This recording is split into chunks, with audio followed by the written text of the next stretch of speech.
The morning Hollow Creek decided to destroy Marin Bell. She was standing in the middle of the mercantile with flour on her hands and three children pressed against her back like small frightened animals.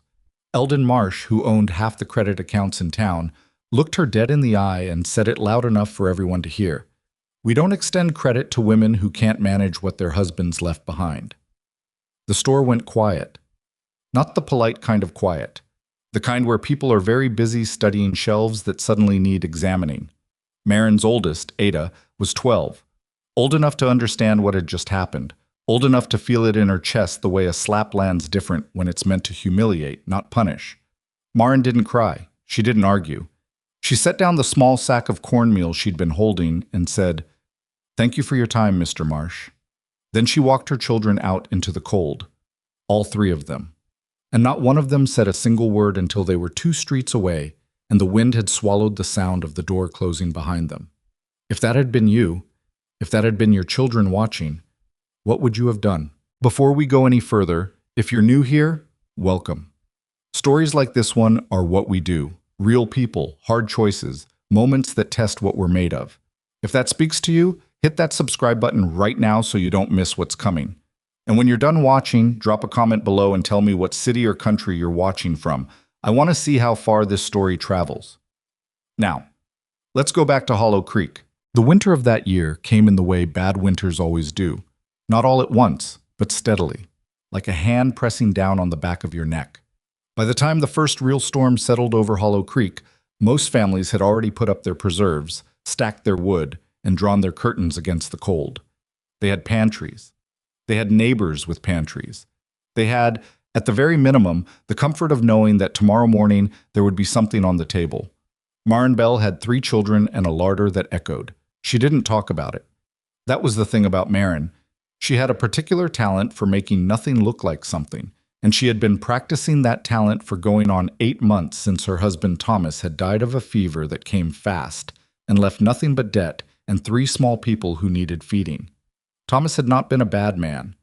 He had been an optimistic one, which in frontier country often amounted to the same thing. He believed the land would turn, believed the cattle prices would climb, believed that next season would be the one that finally put them right. He had borrowed against next season so many times that when he died, next season was already spent 3 times over. Marin found out the full weight of it on the same day she buried him. The bank man had been respectful about it. He'd taken his hat off, stood at a careful distance, and very politely explained that the property lien would be called in by spring if she couldn't meet the payment. She had stood there in her black dress, wind pulling at the hem, 2 of her children hanging off her hands and the youngest strapped to her back, and she had said, "I understand," because she did understand. She just didn't know yet what she was going to do about it. That had been 8 months ago. She'd done what she could. She sold the furniture that wasn't essential. The good table, the rocking chair Thomas had built their first winter, the clock her mother had given her when she married. She took in mending. She washed other people's laundry until her hands cracked and bled in the cold. She planted a kitchen garden that did reasonably well through summer and early fall.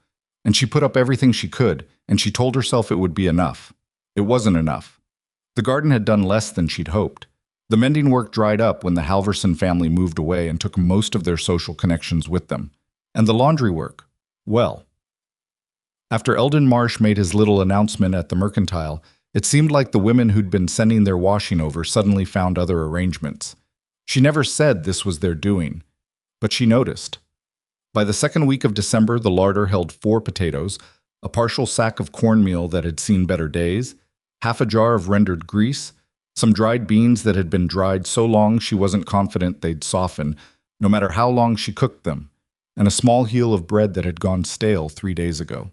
She had been rationing for weeks, and the children didn't fully know it, which was the one mercy she'd managed to hold on to. Ada knew. Ada was 12, and 12-year-old girls who live close to the bone develop a particular kind of knowing that nobody gives them credit for. She'd been watching her mother's portions shrink at the dinner table while her own plate stayed the same size. She'd seen her mother push food around to make it look like she'd eaten more than she had. She'd noticed that Marin always seemed to remember some reason to step away from the table right when the food was being served, then come back after everyone else had filled their plates, then eat with great apparent satisfaction from what was essentially nothing. Ada had not said anything about this.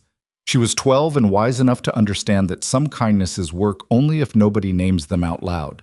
But she lay awake at night and listened to her mother in the kitchen, and sometimes she heard the sound of cabinets being opened and closed and opened again. The sound of a woman who already knew what wasn't there, checking anyway, because hope is stubborn even when the evidence is overwhelming. Owen was 9. He was practical in the way that middle children sometimes are, not as emotionally attuned as Ada, not as oblivious as Kit, but quietly observant in a way that occasionally startled you. He had started eating slower. Marin had noticed this and assumed he was being picky, but that wasn't it. Owen had worked out, in his 9-year-old way, that if he ate slower, Kit would finish first and wouldn't ask for seconds. And that meant Kit's share stayed the same size even when the pot was getting shallow. He'd never told anyone he was doing this. It was just something he did. Kit was 4. Kit knew nothing except that the bread sometimes tasted different, that the soup was thinner some nights than others, and that Mama smiled the biggest when they were all sitting together at the table. So Kit smiled too. Kit figured that was what you were supposed to do. On the night that everything changed, Marin was in the kitchen with the last spoonful of grease. She'd been staring at it for a full minute, working out the math. There were 4 potato skins. She'd used the insides in yesterday's soup, and the heel of bread, and if she fried the skins in the grease and softened the bread in what little liquid came off them, she could make it look like supper. She could put it on the table with the confidence of a woman who had simply chosen to make something light tonight. She could call it a frontier supper, which was something her own mother used to say when times were thin, and her children would believe her because they wanted to believe her. She told herself it was one night. Tomorrow she would figure something out. She always figured something out. But her hands were shaking a little when she lit the lamp, and she didn't notice that the lamplight was showing through the broken board in the east wall, the one she'd been meaning to fix for 3 weeks, the one that let in a thin, bright stripe of light into the cold dark outside. She didn't notice it, but someone else did. Silas Reddick had not intended to ride anywhere near the Bell property that evening. He had been out checking the fence line on the eastern boundary of his spread, something a man with 800 acres and no family to go home to does, when the alternative is sitting alone in a large house listening to his own fire. He had good horses, good fencing, and a great deal of time that needed filling, and these 3 things had combined over 15 years into a habit of long, solitary rides that other people in Hollow Creek interpreted as either industriousness or antisocial behavior, depending on who you asked. He was 41 years old. He had more land than he knew what to do with, more cattle than he'd been able to count without help since 1887, and a house with 6 rooms that had never once been warm in the way that warmth actually means.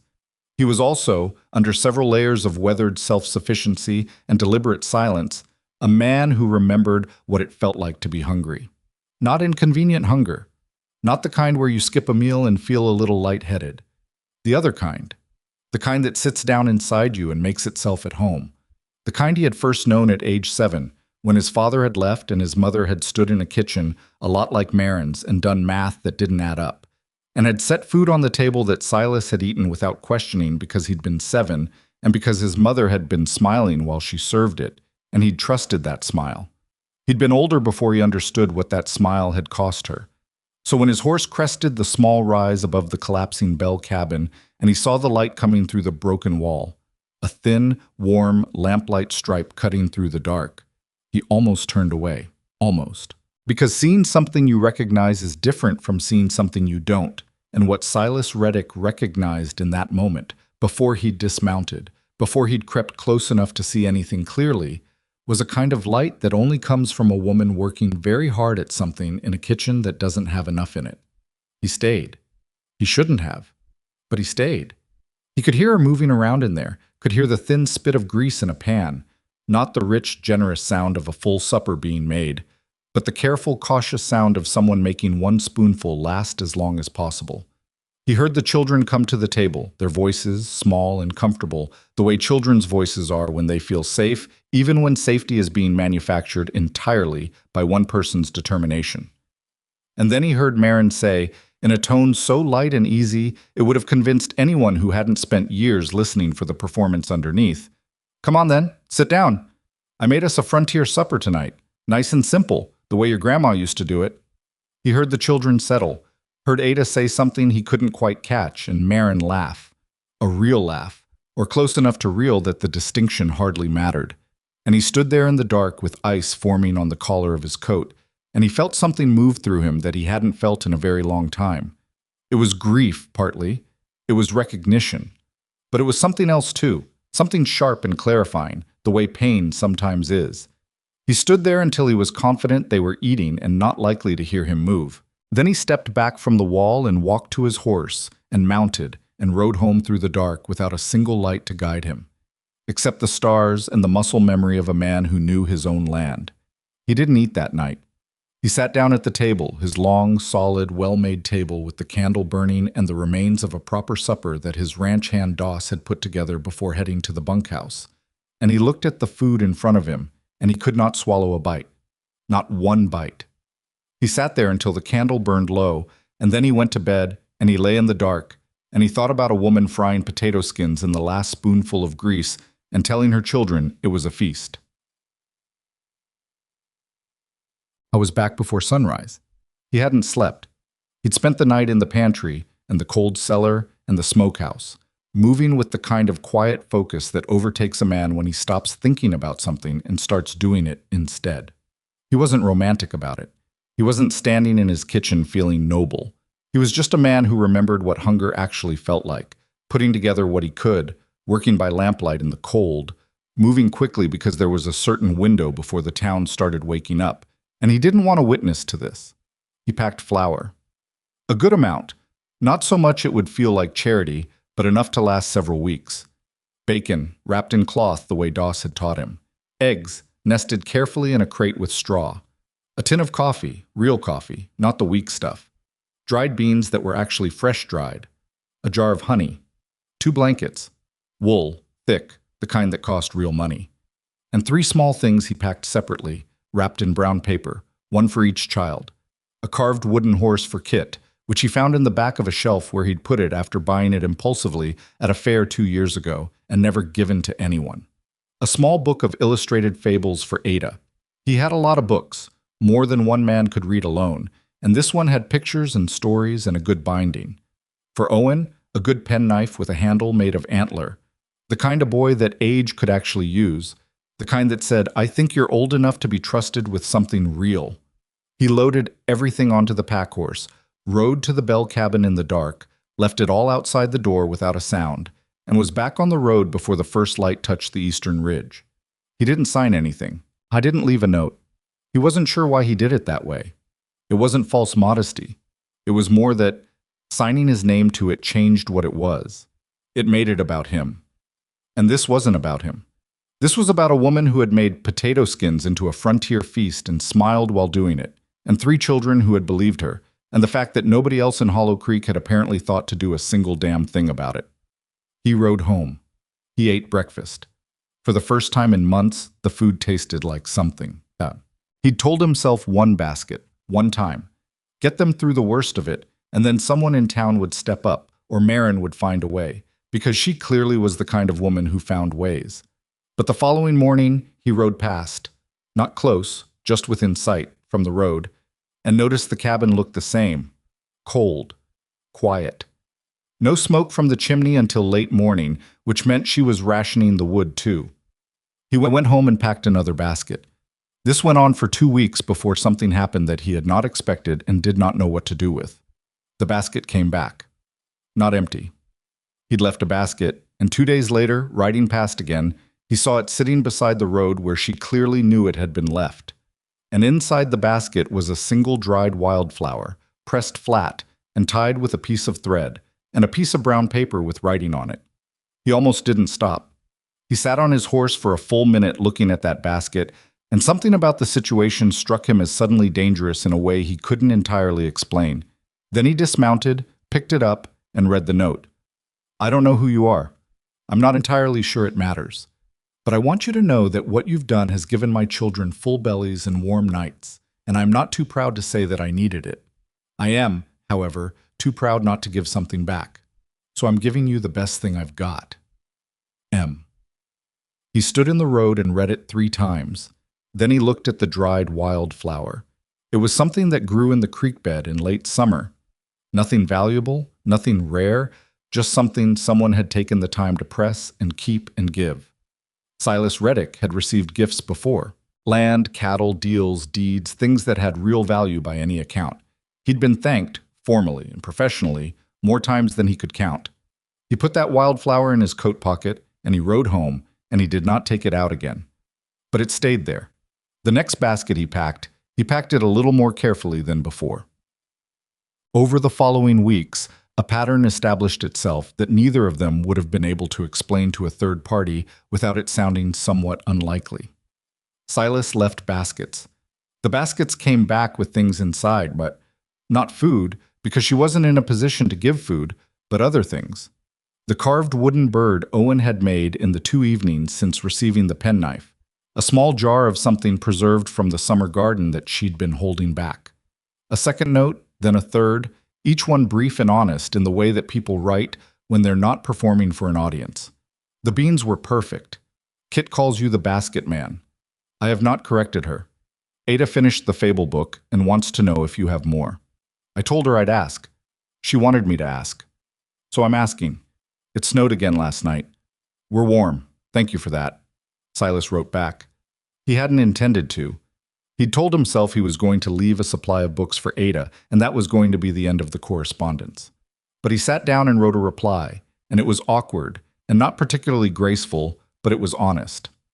I have more books. I have more books than any single person should have. Tell Ada she can have them. Then, after a moment of sitting with the pen in his hand, is there anything else you need? Not a question, just words on paper. He wasn't sure why he dropped the question mark, except that it felt different without one. Less like an offer, more like a simple statement of availability. Her reply came back in the next basket. A question. Why are you doing this? You don't owe us anything. He thought about that for a long time, longer than he thought he would. He started 3 different answers and threw them all away because they were all either too honest or not honest enough, and he wasn't sure which failure was worse. Eventually he wrote, I knew what that kitchen was the night I rode past. I've stood in that kitchen before. Different house. Long time ago. Someone should have left a basket then. Nobody did. So, he sent it back. Her reply was 3 words. So, I understand.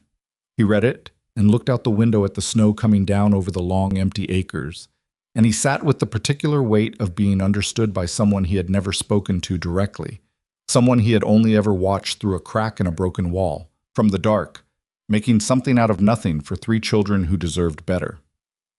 He rode into Hollow Creek the following morning for supplies, and heard, at the feed store, 2 men talking in the way men talk when they think they're being quiet, about what Silas Reddick had been buying lately.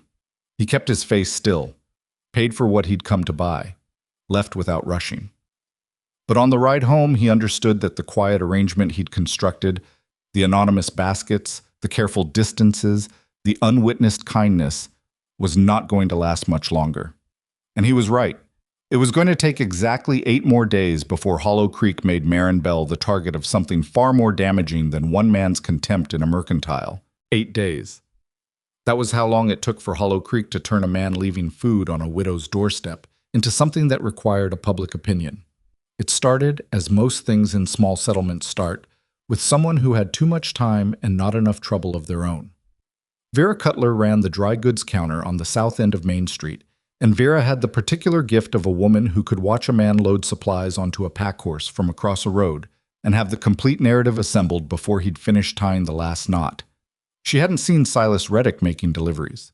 Nobody had, which was exactly the point. But she had seen what Silas was buying, and in a town that small, what a man bought told a story whether he intended it to or not. Flour, eggs, bacon, coffee, wool blankets, children's books, a penknife with an antler handle. Silas Reddick was a bachelor who employed 3 ranch hands and ate most of his meals alone or with Doss, who was 62 and had no teeth to speak of and required nothing in the way of children's books or wool blankets sized for small bodies. Vera mentioned it to her neighbor, Claudette Pierce, in the tone women use when they are pretending to wonder about something they have already decided. I'm not saying anything, Vera said. I'm just saying it's interesting. Claudette said she supposed it was. By the end of that week, the interesting thing had traveled the full length of Main Street and come back changed in the way that stories change when they pass through enough hands. By the time it reached Harold Goss, who ran the livery and had opinions about everything and the volume to share them, it had become something different. It was no longer a rancher buying supplies. It was a rancher buying supplies for a reason, and the reason, Harold had determined, was Marin Bell. And the nature of that reason was the kind that required a lowered voice and a meaningful look. A woman in that situation, Harold said to the two men who'd stopped to warm up at his stove one Tuesday morning, ought to be careful about the impression she makes. He didn't say what impression. He didn't need to. Both men nodded. Marin didn't know any of this was happening. She was busy surviving, which took up most of the available hours, and what social contact she had was limited to the necessary. The post office when there was something to collect, the mercantile on the rare occasion she could buy something small with the coins she'd managed to set aside from the mending. She didn't have friends in Hollow Creek, not really. She had Thomas's memory and a careful politeness with the people she encountered, and she had her children, and she had the baskets, and she had the notes she exchanged with the man who sent them. She had thought about him more than she was comfortable admitting. Not romantically, or at least she told herself it wasn't romantic, because romance was something that belonged to a version of her life that had existed before Thomas died, and before the lean, and before potato skins fried in the last spoonful of grease. What she felt was something more practical than romance and more unsettling. She felt known, by a man she'd never seen clearly, by a man who had, based on 3 words, "I've stood there before," understood the exact shape of her kitchen in a way that no one in Hollow Creek, who had been watching her struggle for 8 months, had bothered to. That unsettled her considerably. She was sitting at the table one night in late January, mending a pair of Owen's trousers by lamplight while the children slept, when she heard something outside that made her go still. Not a knock. Not the careful sound of a basket being set down. Something else. The sound of more than one person moving on the road, and voices that stopped when they got close to the property and then resumed when they thought they were far enough away. She sat very still and listened until the voices faded. Then she got up, blew out the lamp, and stood in the dark for a long moment with her hand on the wall. She didn't know exactly what that was, but she knew the feeling it left behind. It was the feeling of being watched, of being a subject. And she had enough experience with small towns to understand that once you became a subject, the story being told about you was rarely the one that was true. The morning she found out what was being said, she was at the post office. Mrs. Alderman ran the post office with the particular efficiency of a woman who had held the same position for 20 years and therefore knew everything about everyone and shared only what she considered fair, which was a sliding standard that depended heavily on her mood. She was generally decent to Marin, which Marin had always interpreted as simple human decency and now understood might have been slightly more conditional than that. Mrs. Alderman handed her the single piece of mail that had come, a letter from Thomas's cousin in Missouri that would turn out to contain sympathy and no money, which was the specific combination that Marin had come to dread, and then said, without quite meeting her eye, "You ought to know people are talking." Marin said, "About what?" It wasn't really a question either. Mrs. Alderman straightened a stack of envelopes that didn't need straightening. "About where your supplies have been coming from. About Silas Reddick." She paused. "About what a woman in your position might do to secure arrangements like that." The room was very quiet. Marin was aware of her own breathing. She was aware of the cold coming through the door and the specific quality of Mrs. Alderman's profile, which was turned slightly away in the way that people turn away when they're delivering bad news and don't want to fully witness the landing. "I see," Marin said. "I'm not saying I believe any of it," Mrs. Alderman added. "I'm just saying you should know." Marin took her letter and left. She walked down the street with her spine very straight and her face arranged into an expression she had been perfecting since the day of Thomas's funeral, which was the expression of a woman who is completely fine and needs nothing from anyone and is simply taking a pleasant walk on a winter morning. She had gotten very good at that expression. It cost her something every time she used it, but she had gotten good at it. She made it to the edge of town before she stopped walking. She stood at the place where the road turned toward the cabin, and she looked at the ground for a moment, and she made a sound that was not quite crying and not quite not crying. A single exhale that carried more weight than sound had any right to carry. Then she straightened up and kept walking. She wanted to stop the baskets. That was her first instinct, and it was a clean and logical instinct, the kind that came from self-preservation and the specific dignity that poverty forces you to develop or lose entirely. If the baskets were what people were using to construct a story about her, then eliminating the baskets eliminated the raw material. She could go back to managing on her own. She had managed before.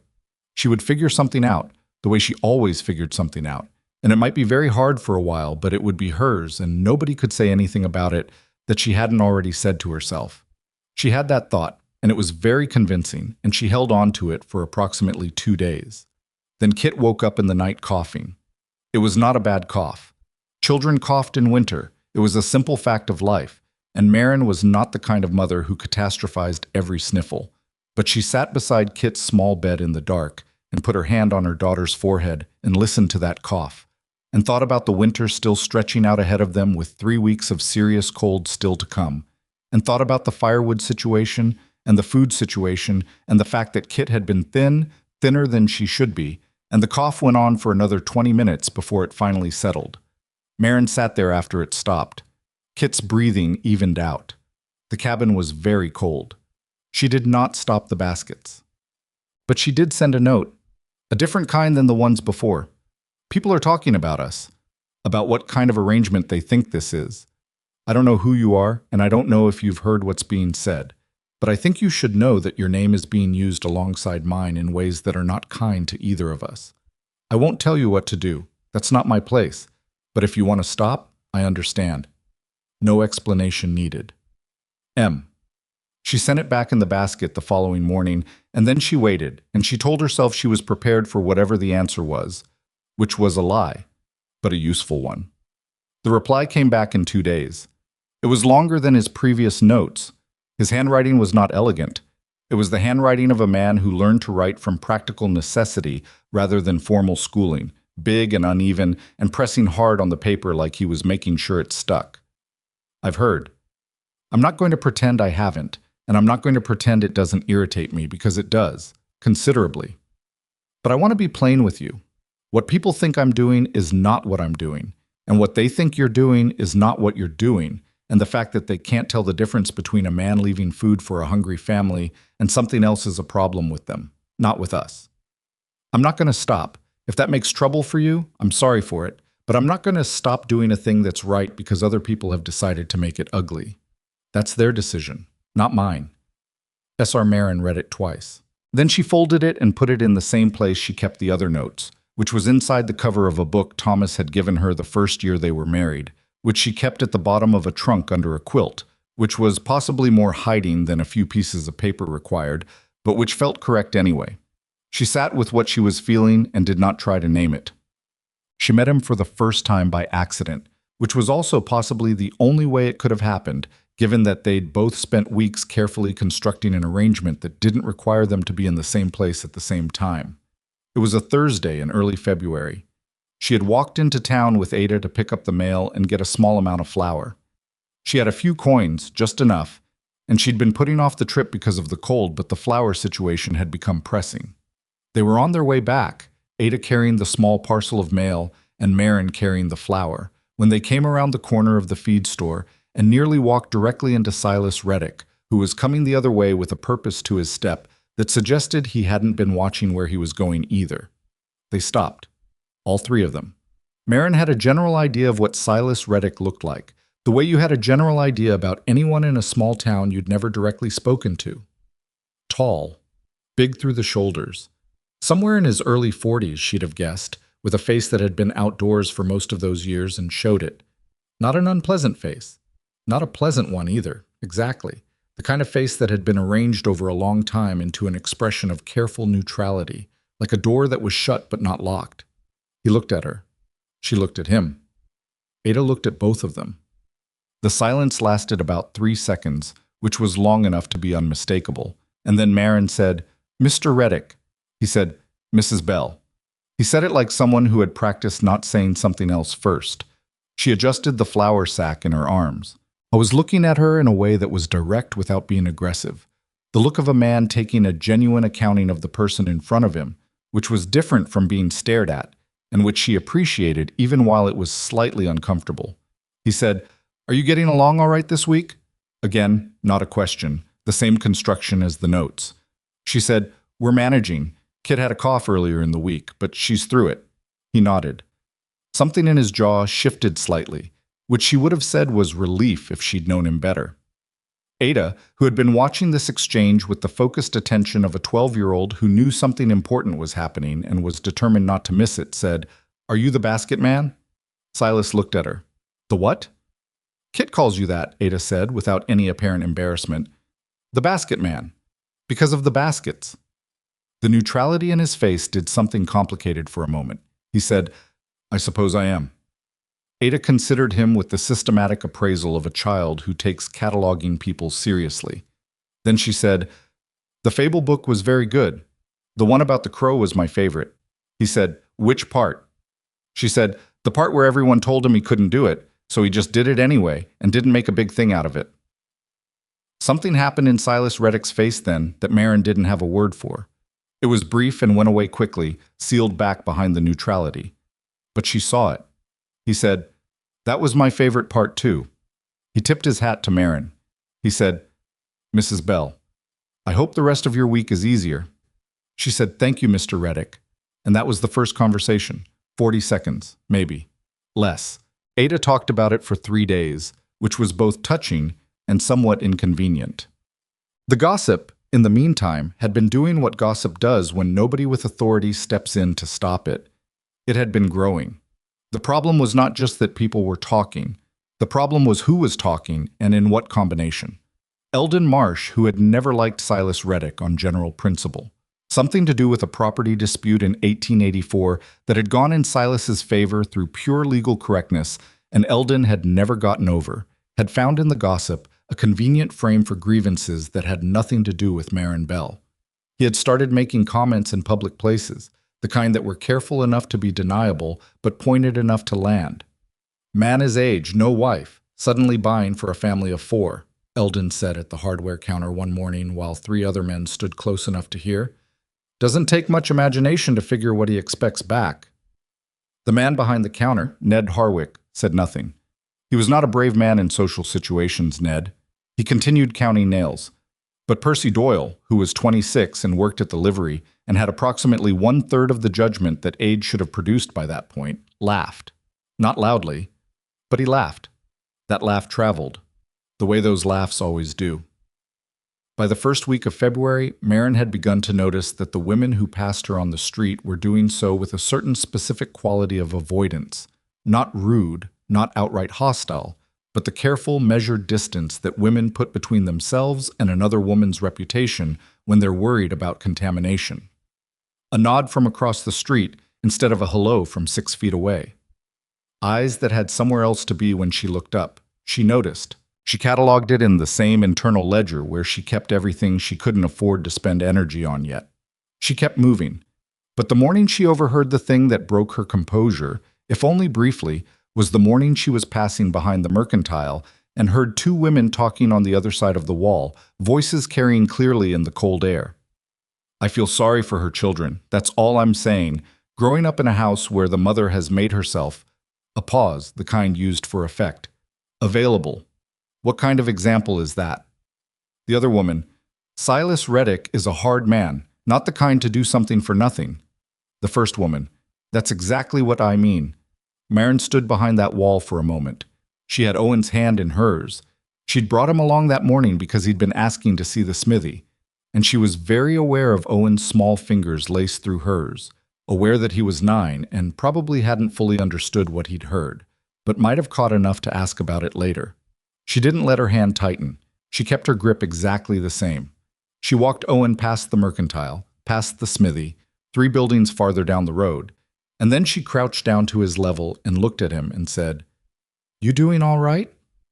Owen looked back at her with the face he made when he was thinking hard about whether to say the real thing or the easier thing. He said, "Are people being mean about us?" She said, "Some people talk. That's just what some people do." He said, "Because of the baskets?" She said, "Some people don't understand kindness when they see it. That's not our problem to fix." Owen was quiet for a moment. Then he said, "Pa used to say that small men need other people to be smaller." He'd never called Thomas Pa before, always father or dad. She didn't know where Pa had come from right now, but it hit her somewhere soft, and she had to work to keep her face from doing the thing it wanted to do. She said, "Your father was right about that." Owen nodded, apparently satisfied. He said, "Can we still see the smithy?" She said yes. They went and saw the smithy. Silas found out the specifics of what Eldon Marsh had been saying when Doss told him. Doss was 62 and weathered and had been with Silas for going on 11 years. And he possessed the rare quality of a man who told you exactly what you needed to know, without any trimming, without any buffer, delivered in the same tone he used to discuss fence repairs or hay prices. He told Silas over supper one evening, laid it out plainly, and then cut another piece of bread and said, "Thought you should know what's going around." Silas sat with it. He'd known gossip was traveling. He hadn't known the specific shape of it, hadn't known that Eldon Marsh had put his name to it, hadn't known that it had progressed from mild speculation into the active variety that had taken on the particular color of insinuation. He sat with his food getting cold and turned the thing over and looked at it from the different angles available. Doss said, without looking up from his plate, "What are you going to do about it?" Silas said, "I'm thinking."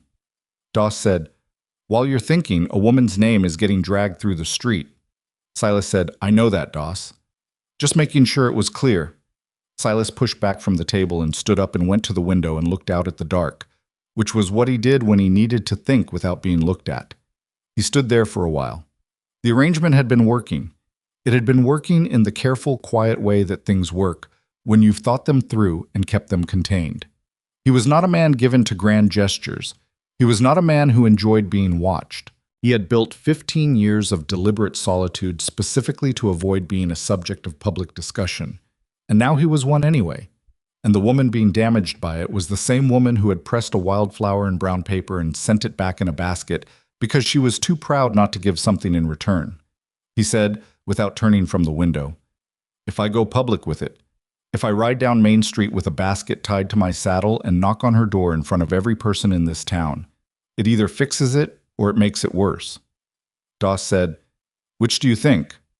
Silas said, "I think it depends on what I say when the door opens." Doss was quiet. Then, "Are you actually considering what I think you're considering?" Silas turned around. "What do you think I'm considering?" Doss put down his bread and looked at him with the long, level look of a man who has known someone for 11 years and has therefore run out of the capacity to be entirely surprised by them. He said, "I think you're considering making this permanent." Silas didn't answer immediately. He sat back down. He picked up his fork. He said, "I think the baskets were always going somewhere." Doss said, "She's a proud woman. You can't rescue her." "I'm not planning to rescue her. She's got 3 children. I know how many children she has. And you've never—" Doss stopped, reconsidered. "What I mean is, you haven't exactly spent 15 years preparing for children." Silas said, "No, I spent 15 years preparing for the wrong things, apparently." Doss picked up his bread again. He said, "When are you thinking?" Silas said, "I need to talk to her first, before any of this. She gets to decide." "Obviously," Doss said, with the tone of a man who considered this so basic it barely warranted saying. "I'm serious, Doss. If she says no, it stays no. No arguments from me, no second attempts. She decides." Doss looked at him. "Has she given you any indication?" "She sends back wildflowers and carved birds, and notes that are the most honest things anyone has said to me in a decade." He stopped. He sounded to his own ear more unguarded than he'd intended to. "That's not nothing." Doss was quiet for a moment. Then he said, "No, that's not nothing." He did not ride to her door immediately. He was not impulsive by nature, and this was not an impulsive decision. He sat with it for 3 days. He turned it over. He thought about what he knew of her, which was considerable given the circumstances, and also somehow entirely insufficient in the way that knowing someone through written notes and third-hand observation always is. He thought about the children. He thought about Ada and the fable book and the crow, who didn't make a big thing out of it. He thought about Owen with his new penknife, careful and serious. He thought about Kit, who called him the basket man and apparently did so with complete sincerity. He thought about Marin's face the one time he'd seen it clearly, in the 40 seconds outside the feed store, the way she'd held herself. Not stiff, not performed, but contained in the way that people are when they're carrying something heavy and have gotten good enough at it that you only notice if you know what to look for. He thought about being 41 years old in a house with 6 rooms that had never once been warm in the way that warmth actually means. On the 4th morning, he got up, ate breakfast, and told Doss he'd be in town. Doss said, "You want me to come?" Silas said, "No." He saddled the gray horse. He tied the basket. It was a full one, flour and bacon and coffee, and a new book for Ada, a jar of good honey, smoked meat wrapped in cloth, openly to the saddle, not hidden under a pack, tied right where anyone looking could see it. He rode into Hollow Creek at a pace that was neither hurried nor slow, directly down Main Street, and he was aware of being looked at before he'd made it half a block.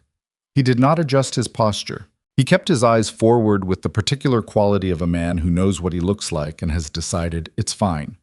He tied the horse outside the dry goods store first, because he had a genuine errand there, and he completed it in full view of Vera Cutler, who looked at the basket on his saddle with an expression he didn't honor with a response. Then he rode to the Bell cabin. He knocked on the door. Marin opened it. She took one look at him standing there in broad daylight on her doorstep in full view of the road, and something moved through her expression that was too complicated to read in a single moment. Surprise, clearly, and something wary underneath it. She said, "Mr. Reddick, this is..." He said, "I know what this looks like." She said, "Do you?" He said, "I do. I'm counting on it, actually. Can I come in? I need to talk to you about something, and I'd rather do it inside." She stepped back and let him in. The cabin was warmer than the first time he'd imagined it, back in the dark outside that broken wall. There were signs of the children everywhere. Owen's carving scraps on a cloth by the table, Ada's books stacked with the careful precision of someone who regarded them as valuable objects, a small sock of Kit's hanging near the stove. It smelled like bread and wood smoke, and the slightly damp smell of a building that was old and not quite weatherproof, but was being maintained by someone who cared about it. Marin stood by the table with her arms folded, not hostile, but not relaxed, waiting. He put the basket on the table. He said, "I'm going to tell you something, and I want you to hear all of it before you say anything. Can you do that?" She looked at him. "I can listen." He said, "I know what people are saying. I know what Eldon Marsh has been putting around, and what it's costing you. And I know it would stop if I stopped the baskets, and I'm not going to stop the baskets because stopping them doesn't fix the problem. It just buries it until the next time someone like Eldon Marsh decides you're a convenient target." He paused. "The only thing that actually stops it is making the arrangement between us something they can't put a question mark next to." Marin was very still. He said, "I'm asking you to marry me. Not because you need rescuing, but because you don't. And I'm not fool enough to try. Not because of the children, though I'd be lying if I said I hadn't thought about them. Because somewhere in the last 8 weeks I stopped leaving baskets at your door and started waiting for what came back. And that's not a thing I expected, and it's not a small thing, and I don't know how else to say it except plainly." He stopped talking. The cabin was very quiet. Outside, at a distance, a horse went by on the road. Marin looked at him for a long moment. He looked back. He was not comfortable with silence exactly, but he was practiced at it, and he waited. She said, "You'd be taking on 3 children. He said, "I'd be gaining 3 children. There's a difference." She said, "Ada has opinions about everything." He said, "I noticed." She said, "Owen doesn't trust easily." He said, "Neither do I." She said, "Kit will love you completely within about 4 days, and then be furious with you the week after that, for some reason nobody will be able to explain." He said, "I can manage that." Marin looked at the basket on the table. She looked at her hands. She said, "I need you to understand something first." He said, "All right." She said, "If I do this, if I say yes, I am not your dependent. I am not a charity case you've decided to legitimize. I run my household, I raise my children, and I make my own decisions. I will listen to you, and I expect you to listen to me. And if we disagree about something that matters, we talk about it like 2 adults who respect each other. I am not going to be managed." She said it without heat. It was not a warning. It was a statement of terms from someone who had learned the hard way what happened when those terms weren't clear from the beginning. He said, "I wouldn't have it any other way. Honestly." She looked at him for another long moment. Something in her face was working through something. Then she said, "Yes." He said, "Yes?" She said, "Yes, Mr. Reddick, I'll marry you." He exhaled. It was not a dramatic exhale. It was the quiet kind, the kind that happens when something you've been carrying without realizing it gets set down. He said, "Silas." She said, "What?" He said, "If you're going to marry me, you might as well call me Silas." She looked at him. Something that was almost a smile, not quite, not yet, but something in that direction, moved at the corner of her mouth. She said, "Silas." He said, "Marin." They stood there in her kitchen for a moment, two people who had learned each other through a crack in a wall and brown paper notes and pressed wildflowers, now occupying the same room, the same air, the same understanding. Outside on the road, someone had stopped a horse and was looking at the gray tied to the post in front of the Bell cabin. By nightfall, Hollow Creek would know. And by morning, what the town had tried to make into a scandal would become something it had not anticipated. Something that would force every person in that settlement to decide, clearly and publicly, exactly what kind of people they wanted to be. The wedding was small by necessity and by choice, which turned out to be the same thing. Marin had no family within 2 days' ride and no close friends in Hollow Creek, a fact that had been true before the gossip and was only more obvious now. Silas had Doss and two ranch hands named Caleb and Ferris, who were decent men and showed up in clean shirts and stood in the back with their hats in their hands, looking like they weren't sure exactly what the correct posture was for an occasion like this. The justice of the peace, a dry, efficient man named Aldous Crane, who had married 40-some couples in Hollow Creek over 20 years, and had developed the practiced neutrality of someone who understood his job was legal rather than emotional, read the words at a pace that suggested he had somewhere else to be. Ada stood straight beside her mother in a dress Marin had let out at the hem the night before. Owen stood on Marin's other side and looked at the floor for most of it, not from sadness, but from the specific discomfort of a 9-year-old boy in a formal situation where he wasn't sure what his face was supposed to be doing. Kit had been given a small bunch of dried flowers to hold, which she did with great seriousness for approximately 4 minutes before quietly sitting down on the floor and beginning to take them apart petal by petal. Nobody stopped her. Silas noticed and didn't say anything, which Marin noticed him noticing. When Aldous Crane said the words that made it official and looked up from his papers, there was a moment of stillness in the room that had a particular texture to it. Not the grand, cinematic kind, but the quiet kind that comes when something real has just happened, and the people involved are adjusting to its weight. Silas looked at Marin. Marin looked at Silas. Neither of them was performing anything for the small audience behind them. He said, quietly enough that it was just for her, "You all right?" She said, "I'm always all right." He said, "That's what I'm starting to understand about you." She did not smile exactly, but her chin moved in a way that meant something. Moving into the ranch house took 4 days and 3 trips with the wagon. There was not that much to move. The Bell family had sold most of what they'd had over the previous year. But what remained mattered to Marin in the specific way that objects matter when they're all you've held on to. Thomas's winter coat, which she wasn't ready to give away yet. The quilt her mother had made her. A wooden chair that had a broken rung that Thomas had kept meaning to fix. She brought the chair. She wasn't sure why. She put it in the corner of the kitchen, and it sat there with its broken rung, and she didn't explain it to anyone, and Silas didn't ask. The ranch house was large in a way that the children experienced as something close to disorienting. The Bell cabin had been one main room with a small sleeping area partitioned by a curtain. The ranch house had 6 rooms, actual separate rooms with walls and doors, and the first morning Ada stood in the doorway of what Silas had indicated was hers and Owen's room and turned in a slow circle like she was making sure it was real. She said, "This whole room?" Silas said, "I was going to ask if you wanted to share with Owen or have your own, but looking at you, I think you want your own." Ada said, "Can I put books on that shelf?" He said, "That's what it's there for." She said, "How many books do you actually have?" He said, "Go look in the study, second door on the left. Count if you want."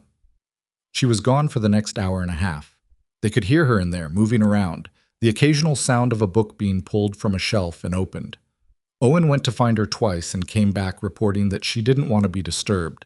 Kit found a cat that had been living in the barn and became immediately and completely invested in it, to the exclusion of all other concerns, and spent the morning trying to bring it inside, which Silas said was fine, which was how a barn cat named something that sounded like Biscuit, but wasn't entirely clear, came to live in the kitchen. Maren stood in the middle of the main kitchen that first afternoon and looked at it.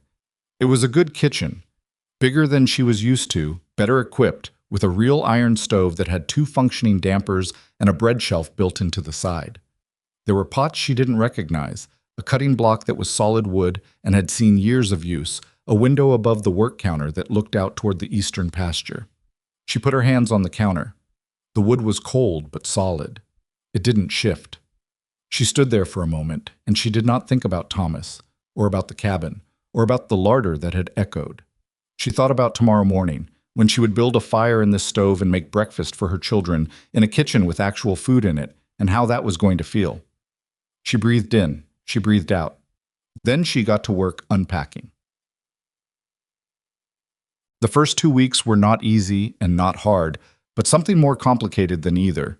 The daily work of 4 strangers and 1 familiar person, all adjusting their orbits around each other in a space that had previously contained only 1. Silas was not a man who had lived with other people in a very long time, and it showed in the small ways that these things always show. He had habits he didn't know were habits until they stopped being possible. He was accustomed to silence in the mornings, the kind of deep quiet where a man can sit with his coffee and his thoughts before the day makes demands. The mornings were no longer quiet.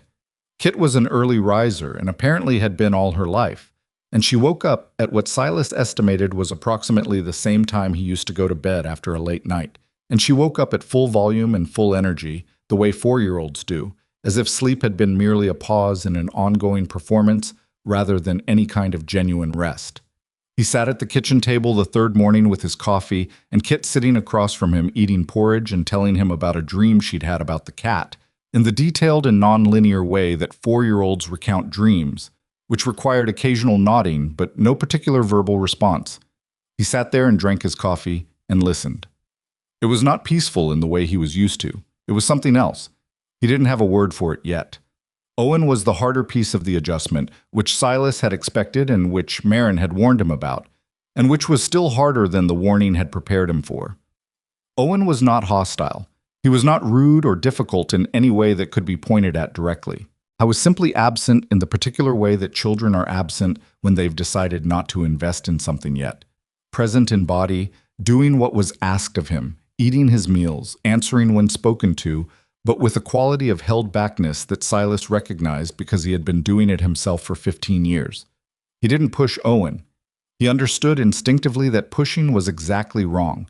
He gave Owen space and gave him tasks that had a clear purpose and a tangible outcome, because he'd noticed in the first week that Owen engaged most fully when there was something real to do. He brought Owen into the workshop the second Saturday without making it an invitation. He simply started a task and left the workshop door open, and after a while Owen appeared in the doorway, and Silas said, "Hand me that smaller plane, would you?" And Owen did, and that was how it began. They didn't talk much at first, they worked. That was its own kind of language, and Silas was fluent in it. Ada was easier and also more unnerving because Ada watched him with the focused, systematic attention of someone conducting an ongoing evaluation, and the evaluation was not hostile, but it was thorough, and he was aware of it at all times. She asked him questions. Not personal questions, not yet. Mostly questions about things. How the well worked. What kind of wood was best for a particular purpose. Why the fence line on the north field ran at an angle. She had the questions of a person building a map of her surroundings, making sure she understood the territory. He answered every question fully, without talking down to her, which she seemed to notice and appreciate. One evening at the end of the second week, she said to him, "Can I ask you something that isn't about the property?" He said, "You can ask me whatever you want." She said, "Why did you leave the first basket? You didn't know us." He said, "No, I didn't." She said, "So why?" He was quiet for a moment. He said, "I saw your mother making supper one night through a gap in your wall, and I knew what that kitchen was." Ada said, "Because you've been in one." He said, "Yes." She considered this. She said, "Did anyone leave you a basket?" He said, "No." She said, "That's why you did it." He said, "That's part of why."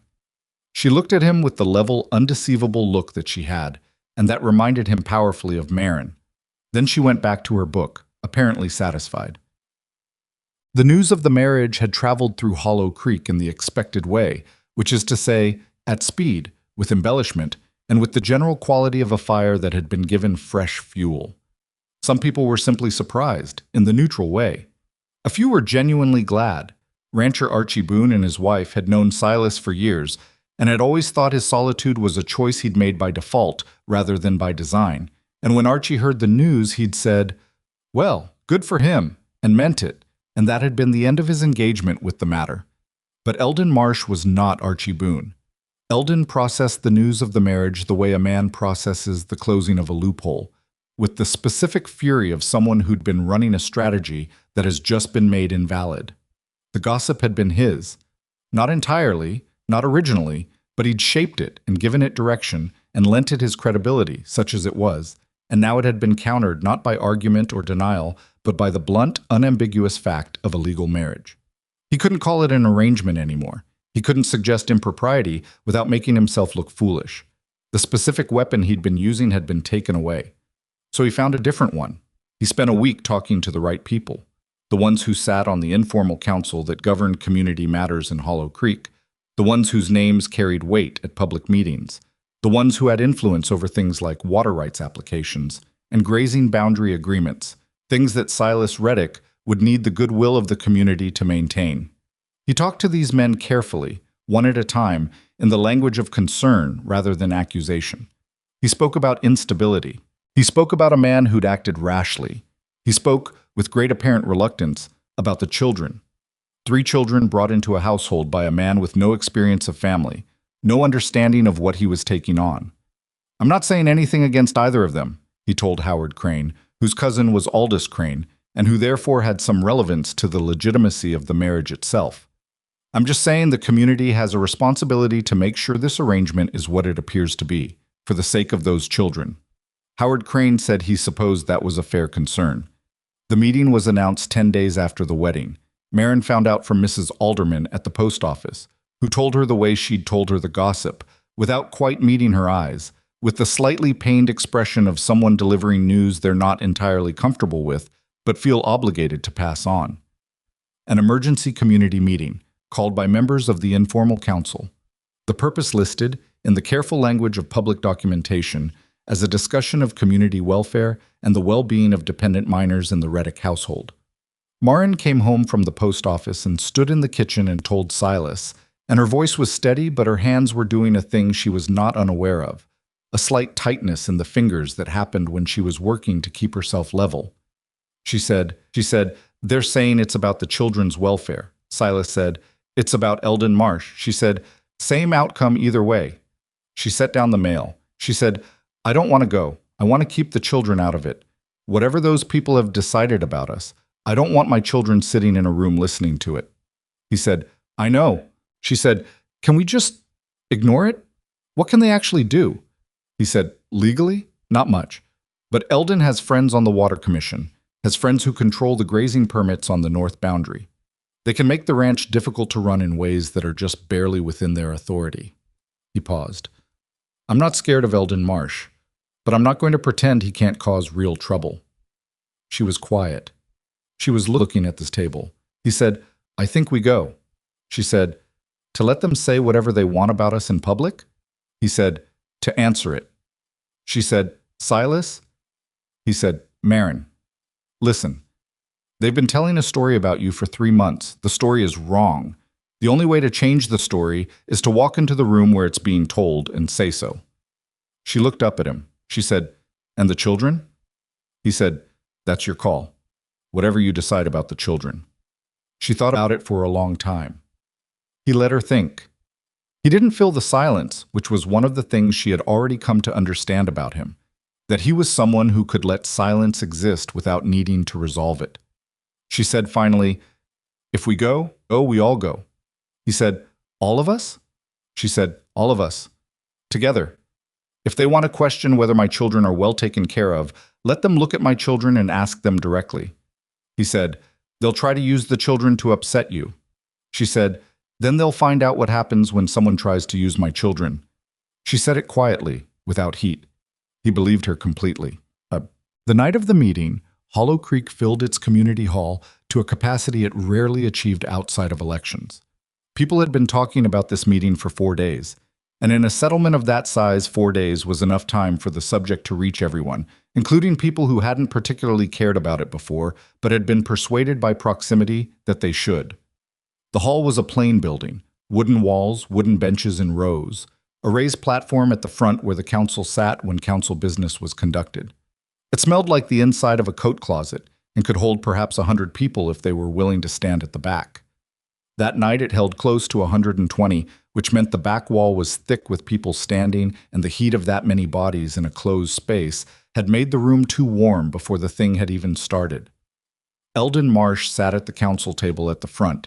He had 4 other men with him, all of whom had accepted invitations to sit there with varying degrees of enthusiasm.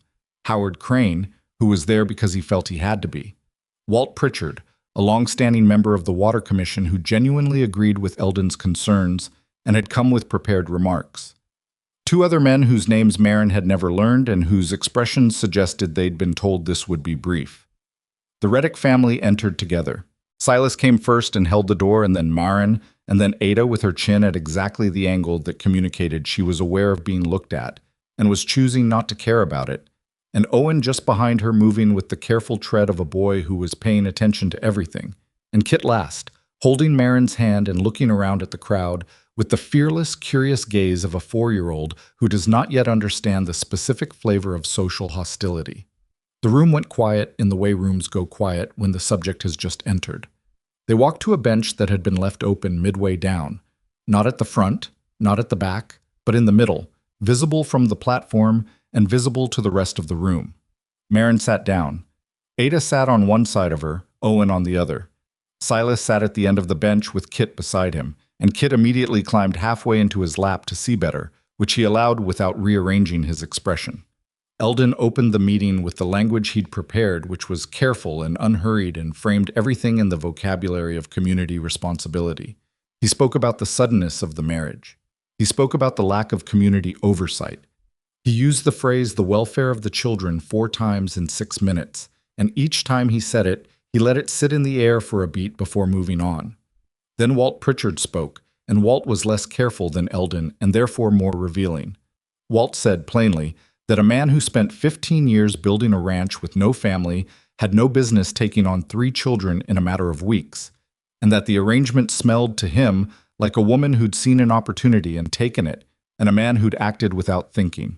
He used the word arrangement. The room reacted, not with consensus, but with the murmuring discomfort of people who had heard something said out loud that they'd been thinking quietly and weren't entirely sure how they felt about it being said. Marin, sitting in the middle of the room, felt Ada go very still beside her. She looked at Silas. He looked back at her. His face was controlled, but she knew him well enough now to see the anger underneath it, held on a short leash. She said quietly, "Don't." He said just as quietly, "I wasn't going to." She said, "I know. I'm telling you anyway." Eldon Marsh looked at the bench where the Reddick family sat and said, "Mrs. Reddick, we'd be grateful if you'd address these concerns directly." He used her new name. She noticed the calculation in that. He was establishing that she was here as Silas Reddick's wife, a position she'd acquired recently and under circumstances he intended to question. By naming her as such, he was both acknowledging the marriage and in the same breath suggesting it was the thing under examination. Marin stood up. She stood up slowly and without drama, the way she did everything. And when she was on her feet, she took a moment, not a long one, but deliberate, to look at the room rather than at Eldon Marsh. She looked at the faces on the benches. She looked at the people standing at the back. She saw some people look away. Some held her gaze. She said, "I'd like to address these concerns." "Yes." She said it clearly enough that the murmuring stopped. Then she said, "But I'd like to start somewhere you haven't started, which is the actual beginning." Eldon said, "Mrs. Reddick, the purpose of this meeting is," she said, "I know what the purpose of this meeting is, Mr. Marsh." She said it without heat, without raising her voice. Just a simple declarative statement, and in it was the clear and unmistakable message that she was not going to be managed, and that this had been true before tonight, and it was going to remain true after tonight, and the sooner everyone in the room understood that, the more efficient this was going to be. She said, My children have been in this settlement for nearly a year. They have been in this hall for other meetings. They have been in the mercantile, in the post office, on the street, in the church, everywhere that people in Hollow Creek go when they have business to conduct or community to participate in. And in that time, I want to know how many of you have asked any of them a single question about how they were doing. Silence. My son Owen can name every member of this council by sight, not because anyone introduced themselves, because he watches people and remembers what he sees, because that's the kind of boy he is. Not one of you has learned his name from him directly. She let that land. She said, I'm going to tell you what life looked like before Silas Reddick left the first basket outside my door, because I think some of you have been having a conversation about my family without knowing the first thing about what my family has actually been living. She told them. She did not dramatize it. She did not reach for effect. She was precise and factual and honest in the way that people are honest when they've decided there's no advantage left in being anything else. She told them about the larder, about the 4 potato skins and the single spoonful of grease, about the beans that had been dried too long to soften, about the bread heel she'd fried into something she called a frontier supper and served to her children with a smile because the smile was the only thing she had left that she could give them for free. She told them about Thomas's debts, about the bank lien, about the laundry work that had dried up, about the mending that stopped coming after Eldon Marsh made his announcement in the mercantile. The room was very still. She said, I didn't come to Hollow Creek expecting charity. I came here because my husband believed there was something to build here, and he was wrong about the timing but not about the place. And when he died, I stayed because my children had already lost their father, and I was not going to take away the ground under their feet as well. She paused. What I needed was for someone to see what was happening, not to fix it, not to give me their pity, just to see it and respond to it the way that decent people respond when someone near them is struggling. She said, Silas Reddick saw it. She looked at Eldon Marsh. She held his eyes. She said, he saw it, and he did something about it, and he didn't put his name on it, and he didn't tell anyone, and he didn't expect anything back. And I sent him a pressed flower in a basket because I was too proud not to give something in return. And then I sent him a carved bird my son made, and then I sent him a note, and then another note, and somewhere in those notes we told each other the truth about ourselves. And when the gossip that some of you worked very hard to construct started costing me more than I could afford to pay, he made a decision.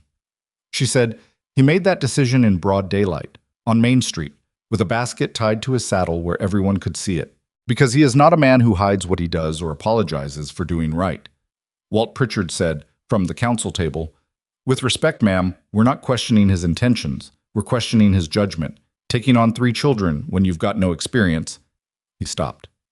Because Ada had stood up. Ada stood up beside her mother, and Ada was 12 years old, and she was her mother's daughter, which meant she stood with her spine straight and her chin at that particular angle.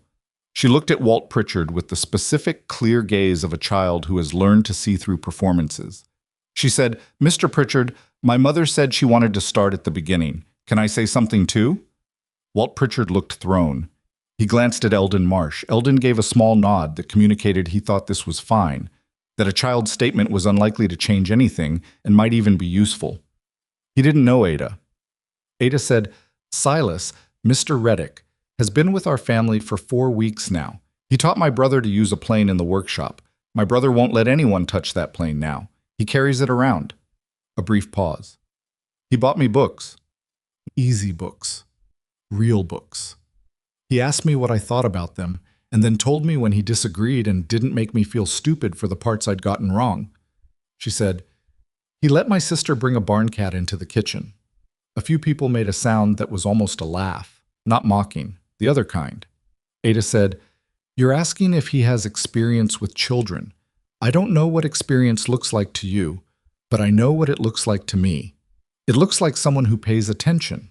She sat down.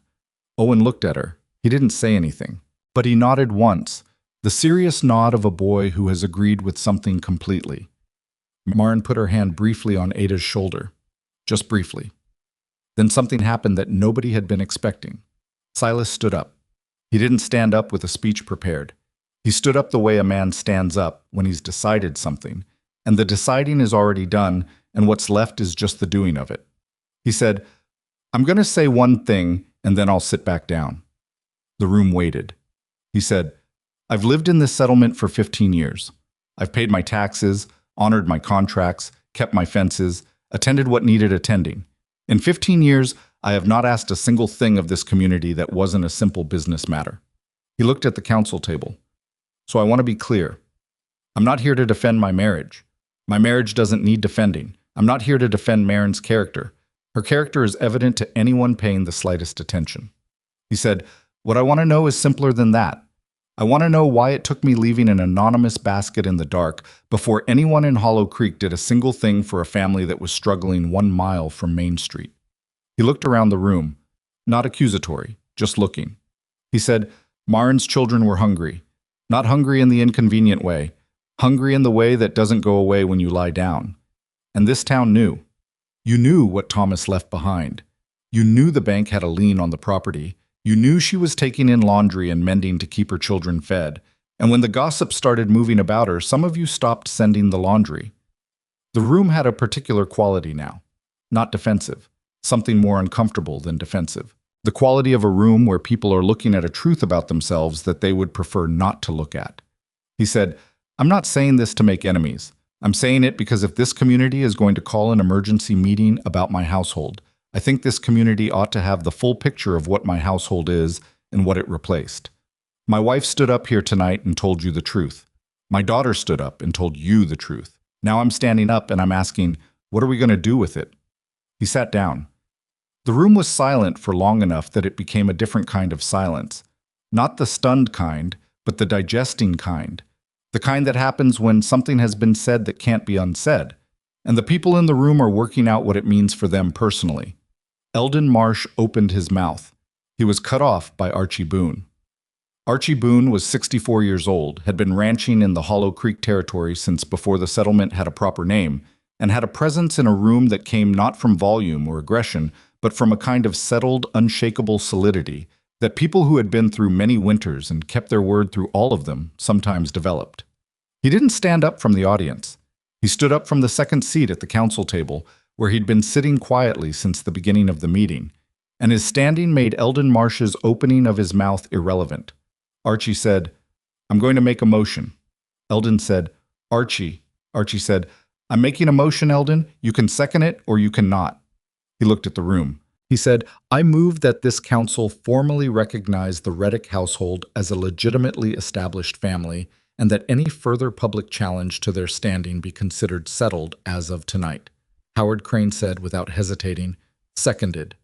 Eldon Marsh was silent. He was working something through his face, something between anger and the particular calculation of a man who is reassessing which way the current is running.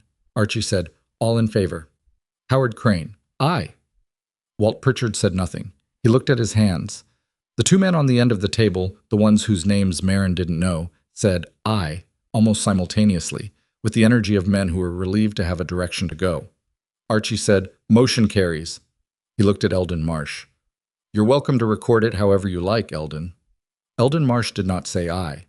He did not say anything. He picked up his papers and aligned them on the table, which was something to do that wasn't looking at the room.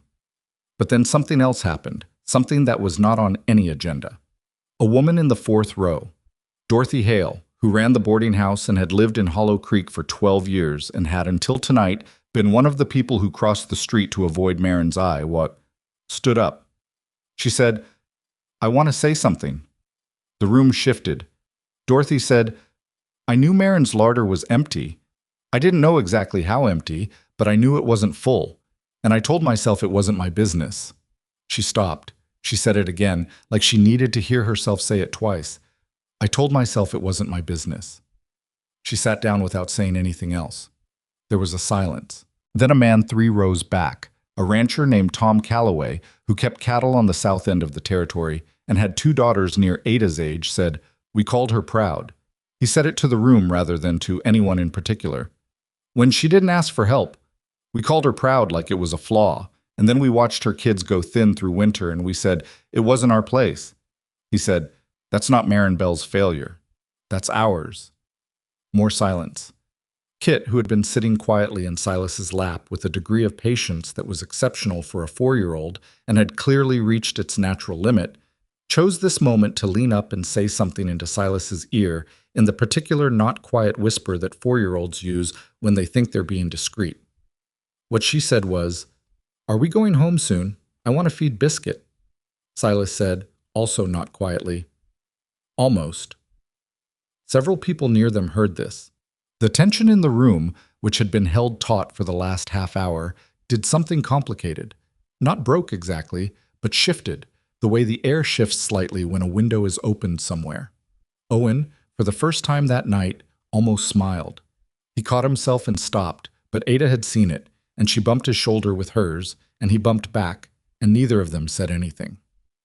Marin, sitting between her children on that hard wooden bench in the middle of Hollow Creek's community hall, felt something she had not felt since before Thomas died. Something she couldn't name precisely, but that had to do with weight. With the specific sensation of weight being distributed differently, of not carrying something entirely alone. She didn't cry. She was not going to cry in this room, in front of these people. But she felt it. She felt it clearly, and she didn't look away from it, and she let it sit with her in that warm, overcrowded room while the meeting broke up around her and people began moving toward the door, and some of them stopped on the way out, and some of those who stopped said things. Some adequate, some stumbling, some barely enough. But things, said to her face, from a standing position, in public. Dorothy Hale stopped. She said, "I'm sorry, Mrs. Reddick, that's all. I'm sorry." Martin said, "Thank you, Dorothy." Tom Calloway stopped and shook Silas's hand without making a speech about it, which was the right instinct. Silas shook back. Archie Boone stopped and looked at Ada and said, "That was a fine thing you did tonight, young lady." Ada said, "I just told the truth." Archie said, "In a room full of people, that's not always a small thing." Ada thought about this. She said, "No, I suppose it isn't." Eldon Marsh left through the side door without stopping. Silas watched him go.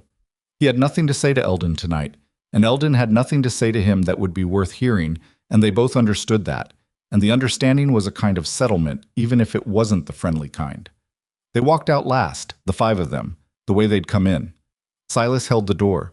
Kit was mostly asleep on his shoulder by this point, her small fist bunched in the collar of his coat.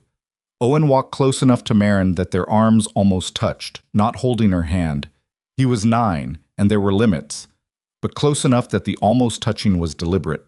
Ada walked out into the cold air and tipped her face up toward the sky for a moment, and what she was looking for or what she found there Marin didn't know, but something in her daughter's posture suggested it was something worth finding. Marin stopped on the step outside and turned to look back at the community hall, which was emptying behind them, lamplight spilling out through the open door into the cold dark of the main street. She had come into this settlement as a widow with nothing. She had stood in that hall tonight and told the truth about every humiliating particular of it, and she was still standing, and her children were beside her, and the man she'd married was holding her youngest daughter on his shoulder, like he'd been doing it for years rather than weeks. She didn't feel victorious. It wasn't that kind of night. It was more complicated than victory, and less comfortable than peace. It was the feeling of something having shifted in a direction she hadn't been able to force and had stopped expecting. It was the feeling of a town having looked at itself and found something it didn't like, and said so out loud, which was not the same as that town being fixed, not by a long way, but was not nothing either. She turned away from the hall and walked toward the wagon where Caleb was waiting with the horses. The cold was sharp and clean, and the stars were out in numbers that made the sky feel crowded. She thought, tomorrow morning she would build a fire in that stove and make breakfast. She thought, that's enough for tonight. The morning after the meeting, Hollow Creek woke up with the particular quality of a town that had said something out loud the night before and was now living in the daylight version of it. It was not comfortable. Honesty rarely is, the morning after. Eldon Marsh opened his store at the usual time and went about his business in the careful, contained way of a man who has decided that the best posture following a public defeat is to behave as though it wasn't one. He restocked the flour barrels. He updated his ledger. He said good morning to the people who came in and did not mention the meeting, and neither did they. At least not to his face, which was its own kind of answer about where things stood. Walt Pritchard did not open his hardware store until mid-morning, which was late for him, and when he did, the look on his face was the look of a man who had not slept particularly well and was not interested in discussing why. Dorothy Hale made extra biscuits and brought them to the post office without explaining it, just set them on the counter and said they were for anyone who wanted them, which Mrs. Alderman accepted without making a thing of it, and by noon the plate was empty. These were small things. They did not fix anything. But they were the kinds of small things that accumulate into something larger over time if the conditions are right. And the conditions in Hollow Creek, the morning after the community meeting, were at least pointing in a different direction than they had been. On the Reddick Ranch, the morning arrived the way mornings did now, with Kit. Kit was awake before anyone else, which Marin had come to accept as a law of nature rather than a parenting failure. And she had discovered that Biscuit the barn cat had somehow gotten into the study overnight and was asleep on top of Ada's stack of books. And she considered this hilarious. And the sound of her laughing woke Owen, who went to see what was funny and was also amused. And the sound of both of them woke Ada, who was less amused. And by the time Marin got to the kitchen, the household was already in operation at a level of noise that would have been unthinkable 4 weeks ago in this house. Silas came in from the barn where he'd been since before dawn, checking on a heifer that had been close to delivering. He came through the back door with his coat still on and mud on his boots, and he stopped in the doorway of the kitchen and stood there for a moment taking in the scene. Kit trying to extract Biscuit from Ada's arms. Ada holding the cat at arm's length above her head in a way that was meant to be threatening, but was undermined by the fact that she was laughing. Owen sitting at the table eating a piece of bread and watching the whole thing with the particular satisfaction of a child enjoying someone else's problem. Marin had her back to the room, working at the stove. She said without turning around, "Boots." Silas looked down at his boots. He stepped back outside, knocked the mud off, came back in. He said, "Heifer's doing all right. Calf came about an hour ago. Both fine." Marin turned and looked at him with an expression that was both relief and something else. The recognition, perhaps, that news like that was the kind of news that mattered now. That his morning's work was their morning's concern, the way her morning's work was his. She said, "Good. Sit down. Breakfast is ready." Owen said, "Can I see the calf?" Silas said, "After breakfast." Owen said, "Promise?" Silas said, "Yes, Owen, I promise." Owen went back to his bread, satisfied. Ada finally relinquished the cat with the dignity of someone making a formal concession. Kit put Biscuit down, and Biscuit walked directly to Silas's boots and sat on them, which was apparently something the cat had started doing, and which nobody had explained to Silas's satisfaction. He sat down with a cat on his feet and his family's noise around him and ate his breakfast. He did not think, in that moment, that this was the life he'd built. He knew perfectly well it wasn't the life he'd built. It was something that had arrived, and he was still adjusting to its shape, and some mornings that adjustment was harder than others, and this particular morning it was not hard at all. The meeting had settled something publicly that was still, privately, in the process of being settled between the people it most directly concerned. Marin and Silas were not a romantic story in the easy sense. They were two people who had come to each other through practical necessity, through honesty on paper, through a set of circumstances that had moved faster than either had anticipated and left them standing in a kitchen having agreed to share a life before they'd fully established how that life was supposed to work on a daily basis. There were things they were still learning about each other that were not in the notes. Silas had a temper, not a loud one. That almost would have been easier because loud anger dissipates in the air and leaves behind something you can address. His was the quiet kind, the kind that went interior and cold. And when it happened, he had a habit of pulling back into himself in a way that produced a version of silence that was different from his normal silence, more pressurized, like something compressed. Marin had encountered it twice in the first month, both times over things that were neither large nor small, and both times she had let it run its course and then said, "Are you going to tell me what that was about, or are we going to pretend it didn't happen?" And both times he'd looked at her with something that was partly surprise and partly relief, and told her. That was a new thing for him too, being told to say the thing. Marin had her own version of this. She had a habit, built over years of managing alone, of deciding something and acting on it before consulting anyone else, because consulting someone else had not been an option for a long time. She'd ordered supplies for the kitchen without asking him, because she had a clear sense of what she needed and had simply done it, which was reasonable, and also meant he'd had a conversation with Doss about the accounts that was slightly awkward, because nobody had mentioned the change. She'd rearranged the main bedroom furniture because the original arrangement didn't work for how she moved in the morning, which again, reasonable, And also he'd walked in and found it different and had a moment of standing in his own room feeling like a visitor, which was a feeling he did not particularly enjoy and which took him a day to sort through before he said something. He said, "I want you to feel like it's your house. I mean that. But I'd appreciate knowing when things change." She said, "You're right. I'll tell you." He waited for the but. It didn't come. He said, "That's it?" She said, "You're right. What else is there to say?" He said, "Nothing, I suppose." She said, "I've been running everything alone for 8 months, Silas. Old habits take a minute." He said, "I know. And I've been running everything alone for 15 years. We're probably both going to irritate each other regularly." She said, "Probably." He said, "I can live with that." She looked at him. She said, "So can I." These were not grand moments. They did not have the quality of anything particularly cinematic. They were the daily, unglamorous work of two people with established patterns, learning to occupy the same space, and they were occasionally frustrating and occasionally surprising, and altogether the most honest relationship either of them had been in for a very long time. In Hollow Creek, the shift that had begun at the meeting was moving slowly, but it was moving. The first concrete sign came 3 days after, when Tom Calloway stopped by the ranch. He came in the afternoon, hat in hand, and asked to speak with both of them, which they found slightly formal given what had passed between them at the meeting, but which they respected because it was clearly how Tom needed to do this. He sat in the kitchen with a cup of coffee and said, "I've been thinking about what Silas said, about the winter, and about people knowing and not doing." He looked at the table.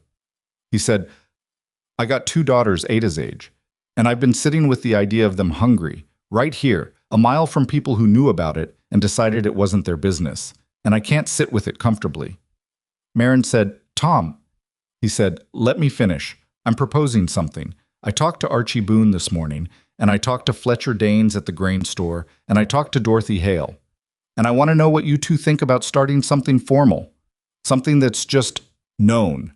A place in town where a family can take what they need without it being charity, without anyone having to knock on someone's door and admit they're struggling. Just a pantry, a shared thing." He looked up. He said, "Marin, you know better than anyone what it costs to ask. I want to build something so nobody has to."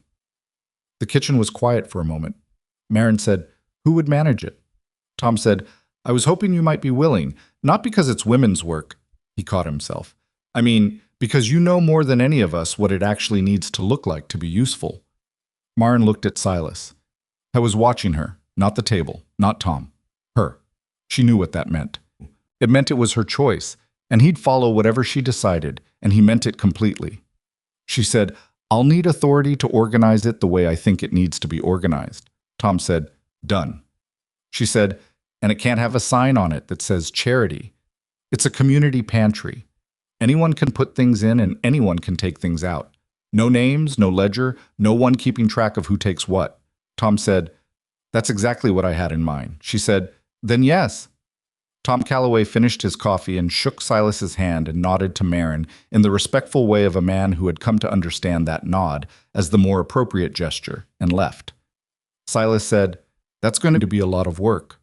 Marin said, "Yes." He said, "Are you sure you want it?" She said, "I've been on the wrong side of a town with no system. Yes, I want it." He said, "Then we'll make sure you have time for it." She looked at him. "We?" He said, "I'm going to talk to Archie and Fletcher about contributions from the ranches, grain, preserved meat. Make sure the thing actually has something in it before winter." She said, "You were going to do that anyway, weren't you?" He said, "I was thinking about it on the ride back from the meeting." She said, "Silas." He said, "What?" She said, "You could have told me that when Tom was here." He said, "You were talking. I didn't want to interrupt." She looked at him for a moment with an expression that he was starting to learn meant she was deciding whether something was worth pushing on. She decided it wasn't. She said, "Fine, go talk to Archie and Fletcher, but tell me what they say." He said, "I will." She said, "Before you act on it." He said, "Yes, Marin." She said, "I'm serious." He said, "I know you are. That's why I said yes." The harder thing, the one that had been sitting underneath everything since the night of the meeting, surfaced on a Thursday afternoon when Owen did not come in from the workshop at the time he was usually in from the workshop. This was not unusual enough to be alarming on its own. Owen lost track of time when he was working on something. It was one of the things about him that Silas had come to recognize as a personality trait rather than carelessness. But when an hour passed, and then another, and the light started going out of the sky, Marin went to the workshop door and opened it, and found Owen sitting on the floor with the plane in his lap, not working, just sitting. She said, "Owen." He looked up. His eyes were dry. Owen did not cry easily, which had always worried Marin slightly more than if he did, because it meant the things that moved him went somewhere internal rather than out. She sat down on the floor beside him, which was not particularly comfortable but was the right thing to do. She said, "What happened?" He said, "Nothing happened." She said, "Okay." She waited. She had learned with Owen that waiting was more effective than pressing. After a while he said, "Callum Pryor said something at school." Callum Pryor was 11 and the son of a man who hadn't been at the meeting and whose opinions on the Reddick family had presumably been formed by whatever filtered through from Eldon Marsh's circle. Marin said, "What did he say?" Owen looked at the plane. He said, "He said Mr. Reddick isn't our real father, so we should stop acting like it." Marin said, "Ah." Owen said, "I didn't say anything back. I just left." She said, "That was probably the right thing." Owen said, "Was it?" He looked at her. "Because it felt like letting him win." Marin said, "Sometimes walking away from something stupid is the hardest kind of winning there is." Owen was quiet. She said, "What Callum said, is he wrong? About Silas not being your real father?" Owen's jaw tightened in the way that was very Silas, actually, which neither of them had noticed yet as a thing that was starting to happen. He said, "I don't know. I mean, I know what he meant. He meant biological. He meant—" He stopped. Marin said, "What do you want him to be, Owen? Not what anyone else says. What do you want?" This was a long silence, long enough that Biscuit appeared from somewhere in the rafters of the workshop and descended onto Owen's lap, which the cat had apparently decided was an acceptable surface, and Owen put his hand on the cat automatically. He said, "He's teaching me things, real things, things I can use." He said it like he was making an argument. "And he asked me what I think about things, not like a kid, like he actually wants to know." Another pause. "And he keeps his promises." He said this last thing carefully, like it was the weight of the argument. Marin understood it was. She knew what Thomas's broken promises had felt like to Owen, who had been the child most aware of them, who had been 7 and 8 and 9, watching his father's optimism outpace his follow-through, and who had learned young that what people said and what they did were two different measurements that didn't always converge. She said, "Silas keeps his promises." Owen said, "He said he'd show me the calf the day it was born, and he did. He said he'd teach me to do the dovetail joint, and he showed me 3 times until I got it right, and he didn't make me feel stupid about the first 2. A pause. "He said he'd be home before dark, and he always is." Marin said, "Yes." Owen said, "So what does real mean then?" Marin said, "I think you just answered your own question." Owen sat with that. He looked down at the plane in his lap. He said, "I don't know what to call him." Marin said, "You don't have to decide right now."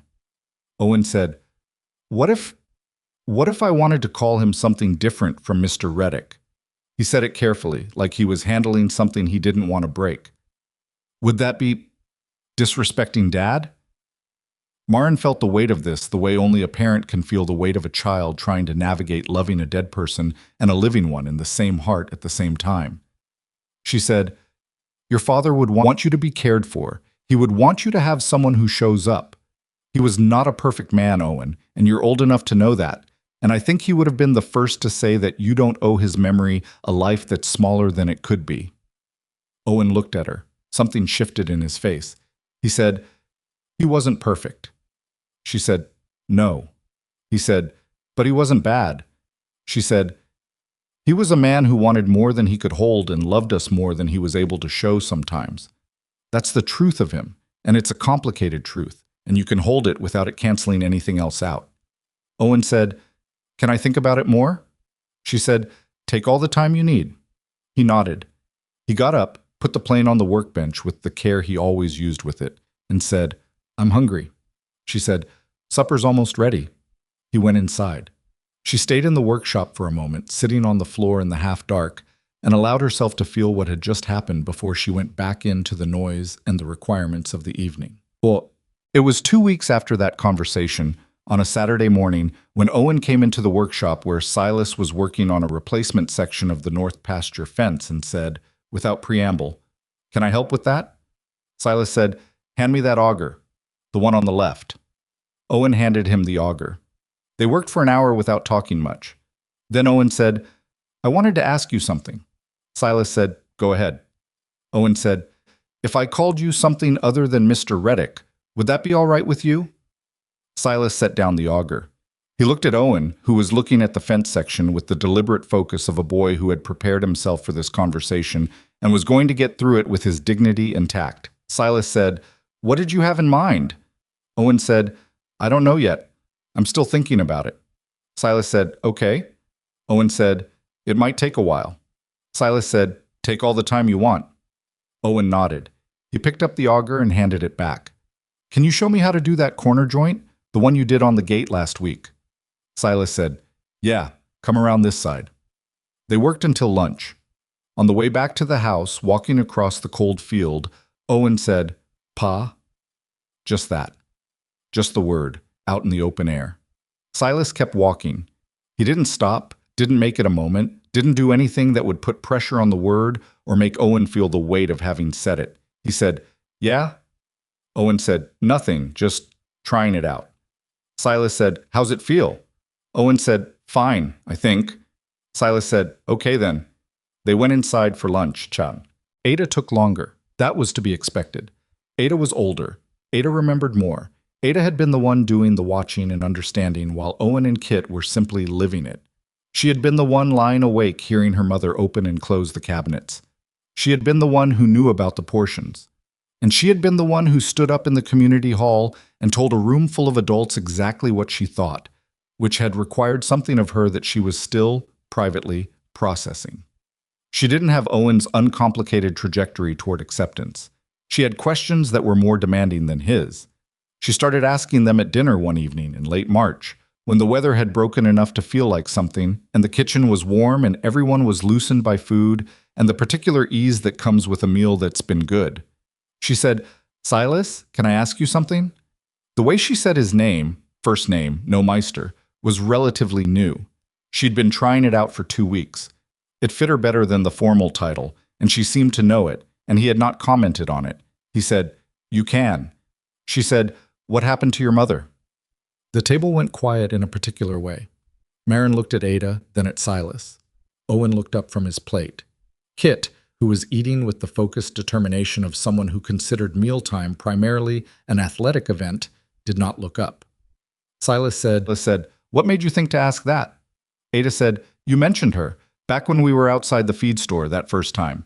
You said you knew what our kitchen was because you'd been in one, and I've been wondering since then what happened after, because you're—" She considered her next word. "You're not someone things just happened to. You're someone who decided things." He looked at her for a moment. She looked back with the steady, level gaze that was entirely her own thing. He said, "She managed. That's the honest answer. We were in a bad way for 2 winters after my father left, and she worked until her hands were worse than your mother's were in December, and she didn't ask anyone for help, and nobody offered, and we got through it." He paused. "She died when I was 19. Not from poverty by then. She'd gotten steadier by then. Just sick. A bad winter." He said it without excessive weight, the way people say true things they've made peace with. "But I spent a lot of years being angry about the 2 winters that were bad. Not at her. At the fact that it was that hard and didn't need to be." Ada said, "Is that why you left the basket?" He said, "Partly. I told you that before." She said, "But you left it anonymously. You didn't want credit." He said, "No." She said, "Why? If you wanted things to be different from how they were for you, why not just make it known? Why not walk up to our door in daylight and knock?" He was quiet for a moment. He said, "Because there's a kind of help that takes something from the person receiving it, makes them smaller for having needed it. I didn't want that. I wanted your mother to have what she needed without having to be anyone's story about it." Ada considered this carefully, the way she considered everything. She said, "But it became a story anyway." He said, "It became a different story. A worse one for a while. But then it became, he looked around the table. This. Ada said, "That's not a very efficient approach to things." Something moved through his face that was not quite a smile but was in that direction. He said, "No, it was not efficient. I am willing to admit that." Ada said, "But you do it the same way again." He said, "I'd do it the same way again." She absorbed this. She seemed to be filing it somewhere, running it through whatever internal system she used for information she intended to keep. Then she said, "Okay," and went back to her food. Owen said across the table, "I thought it was a good approach." Ada said, "Nobody asked you." Owen said, "I'm contributing to the conversation." Ada said, "You're agreeing with everything he says." Owen said, "Because he's usually right." Marin said, "Both of you, eat." They ate. Silas sat at the head of the table in the house that had been silent for 15 years and listened to his family argue about him in the easy, low-stakes way that people argue when they're comfortable, and he drank his coffee, and he did not say anything because there was nothing that needed saying. What? Spring came in irregular intervals, the way spring always does in frontier country. 2 warm days followed by a late frost, followed by a week of mud, followed by something that finally, tentatively, felt like a new season beginning to mean it. The community pantry opened in the first week of April. Marin had spent 6 weeks planning it, organizing it, arguing with Fletcher Danes about where exactly it should be located and what the policy should be around anonymity and how the contributed goods should be organized so that what went in first came out first, and nothing sat long enough to go bad. She had opinions about all of this that were specific and well-reasoned, and she held them with the polite inflexibility of a woman who had thought this through from the perspective of someone who had actually needed a resource like this and had not had one. Fletcher Danes, who was a decent man but had never been hungry in the serious way, suggested several things that Marin vetoed with the diplomatic efficiency of a woman who had been negotiating with difficult circumstances her entire adult life and found a slightly difficult grain merchant comparatively manageable. Dorothy Hale helped her stock the first round of shelves, and the two of them worked side by side for an afternoon in the kind of quiet that 2 women fall into when they are doing useful work together and have already said what needed to be said between them. Dorothy said, "At one point, I'm sorry I didn't do this sooner, all of it." Marin said, "I know." Dorothy said, "I kept telling myself it was none of my business. I told myself you wouldn't want the intrusion." Marin said, "I wouldn't have, but I would have survived it." Dorothy said, "Is that the same thing as it being right?" Marin looked at her.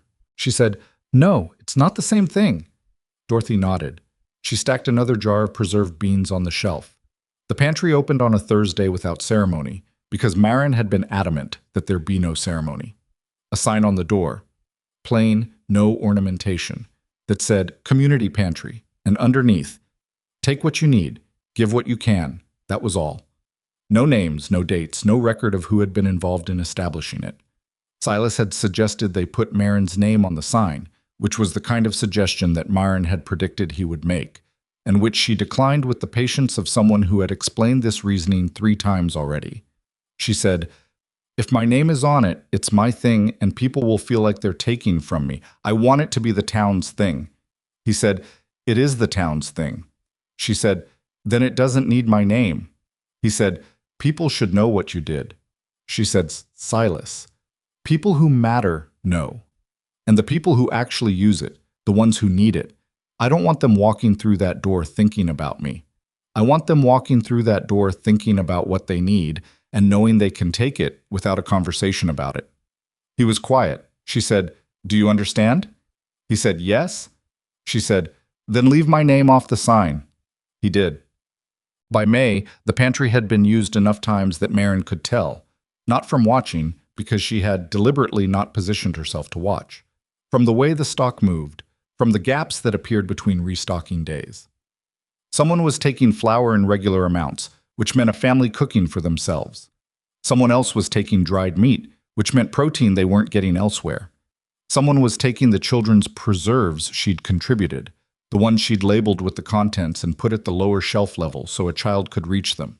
She didn't know who, she wasn't meant to, but she knew the shapes of need and she recognized them in the spaces between the jars. She restocked without fanfare. She brought more than the week before.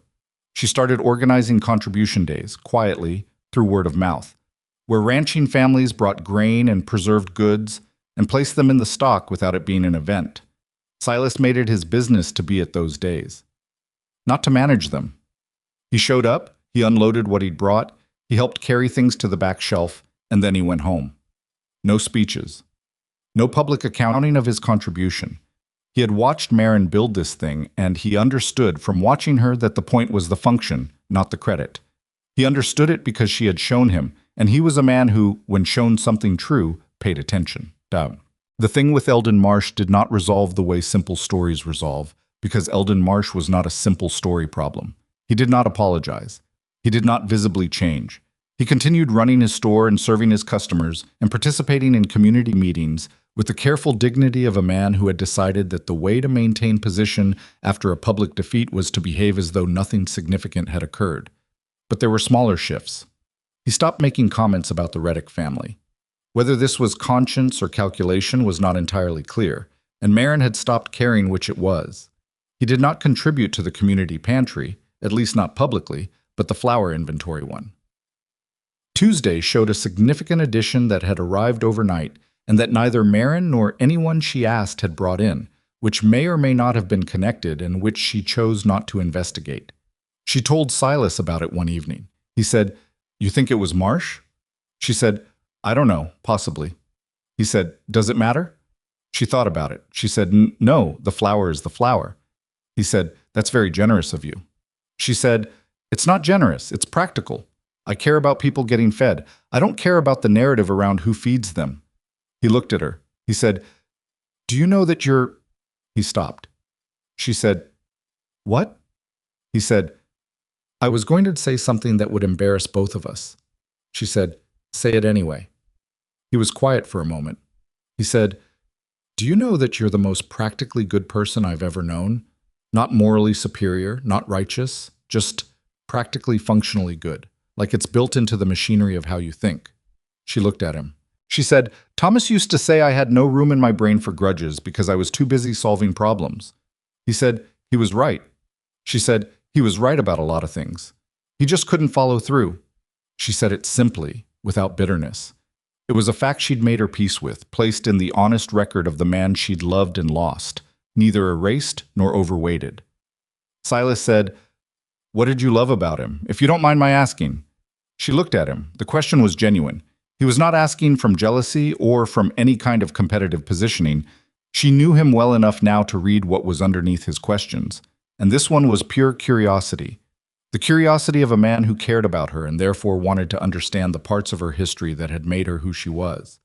She said, "He believed things were possible, almost anything. Some of it was damaging in practice, but the belief itself was something. He made me feel like the world was larger than it looked." She paused. She said, "You make me feel like the world is solid under my feet.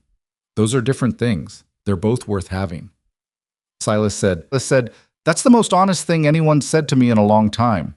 She said, "I told you at the beginning I wasn't going to be managed. That includes letting you manage the version of me you get to know." He said, "I remember." She said, "Good." He said, "For what it's worth?" She said, "Say it." He said, "You make me feel like the 15 years before you were practice runs. Like I was just getting the house built and the land in order so there'd be something worth coming home to."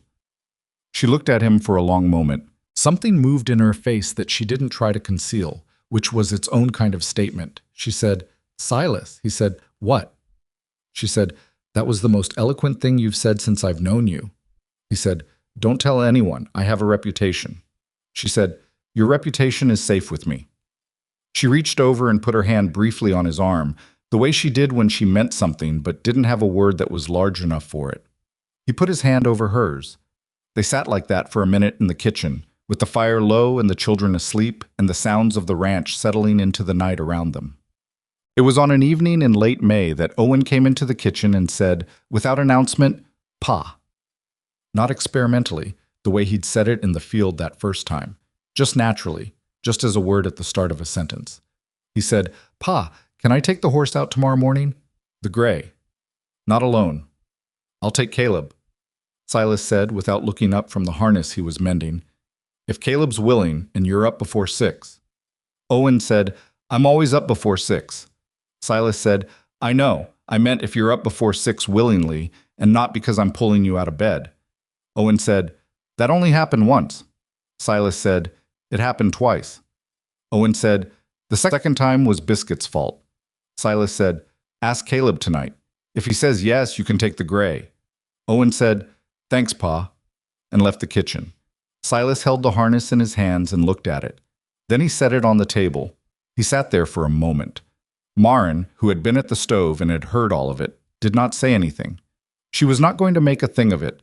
She understood that making a thing of it was the wrong move, and that Owen had given them something private in the casualness of that moment, something that only worked because it was unremarkable. But after a minute, she said, without turning around, You all right? He said, Yes. She said, You're just sitting there. He said, I needed a minute. She said, Take your time. She went back to the stove. He sat at the table and looked at the harness, and at the kitchen, and at nothing in particular, and he sat with what the word felt like coming from a 9-year-old boy who'd been watching him for months with those careful eyes, and had decided, in his own time, in his own way, that the word was accurate. He thought about his mother in her kitchen, about the winters that were hard and the baskets that never came, about the specific texture of being 7 years old and understanding that things were not all right, but not being able to say it, because the person who should have been told was the same person working hardest to pretend it wasn't true. He thought, somebody should have left her a basket. He thought, that's where all of this started. Not with Maren's cabin. With a kitchen he'd stood in 34 years ago and never entirely left. He sat with it. He let it be what it was. Grief and gratitude and the particular ache of things that arrived too late for the people who most needed them, but not too late entirely, because something had crossed over, something had carried forward, and was now sitting at his table and calling him Pa. He picked up the harness. He went back to work. Awesome. Ada officially declared him tolerable on a Thursday in the first week of June. She said it directly, the way Ada said everything, seated across from him at the kitchen table with a book open in front of her, and the particular air of someone who had been conducting a long evaluation and was ready to deliver the findings. She said, I've decided you're tolerable. He said, high praise. She said, it is actually. My bar is not low. He said, I know your bar, Ada. She said, I still think you make decisions too quickly sometimes. He said, you're not wrong about that. She said, and you have a tendency to go quiet when you're annoyed instead of saying you're annoyed, which makes it hard to address. He said, your mother's mentioned that. Ada said, she's right. He said, she usually is. Ada said, you should tell her that more. He said, she knows. Ada said, she knows, but you should say it. He looked at her. He said, you're 12. She said, I'm almost 13, and that has nothing to do with whether I'm right. He said, you're right. She said, I know. She went back to her book. Then, without looking up, for what it's worth, I think you're going to be all right. He said, thank you, Ada. She said, don't make it weird. He said, I won't.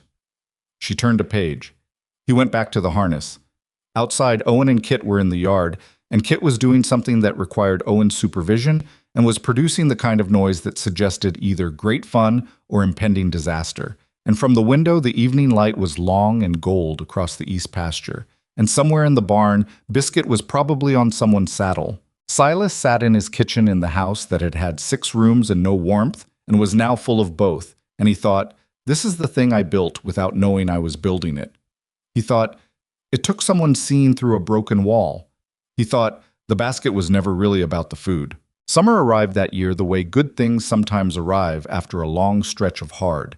Not with fanfare, not with the dramatic relief of a storm finally breaking, but quietly, incrementally, in the accumulation of ordinary days that were better than the ones before them. Maren's garden went in during the last week of May. She had been planning it since February, in the way she planned everything, systematically, practically, with a clear-eyed assessment of what the ground could support and what the household actually needed, and how to bridge the gap between those two measurements.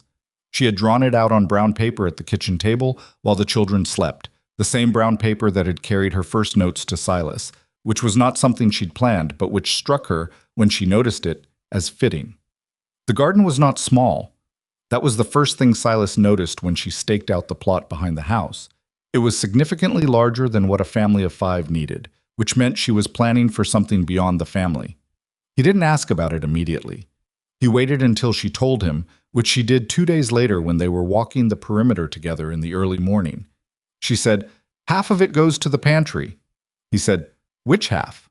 She said, "Depends on what grows best. I'll know by July." He said, "That's a lot of work for one person." She said, "Ada's going to help. She doesn't know it yet." He said, "Ada might have opinions about that." She said, "Ada will have opinions about everything until she's 40, and then she'll just be right about everything, and the rest of us will have to adjust." She paused. "She'll help. She cares about the pantry even if she pretends it's just logistics to her." He said, "She told me last week she was thinking about how to expand the contribution system to include households that can't get to town easily. She had 3 ideas. They were all good." Maren said, "She didn't tell me that." He said, "I think she was still deciding if they were worth saying out loud."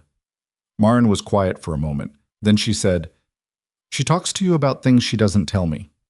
It was not an accusation. It was an observation, and underneath it was something that was not quite envy, more like the particular emotional complexity of a mother watching her child find a second safe person in the world, which is something you want for your child completely, and which still does something strange to your chest.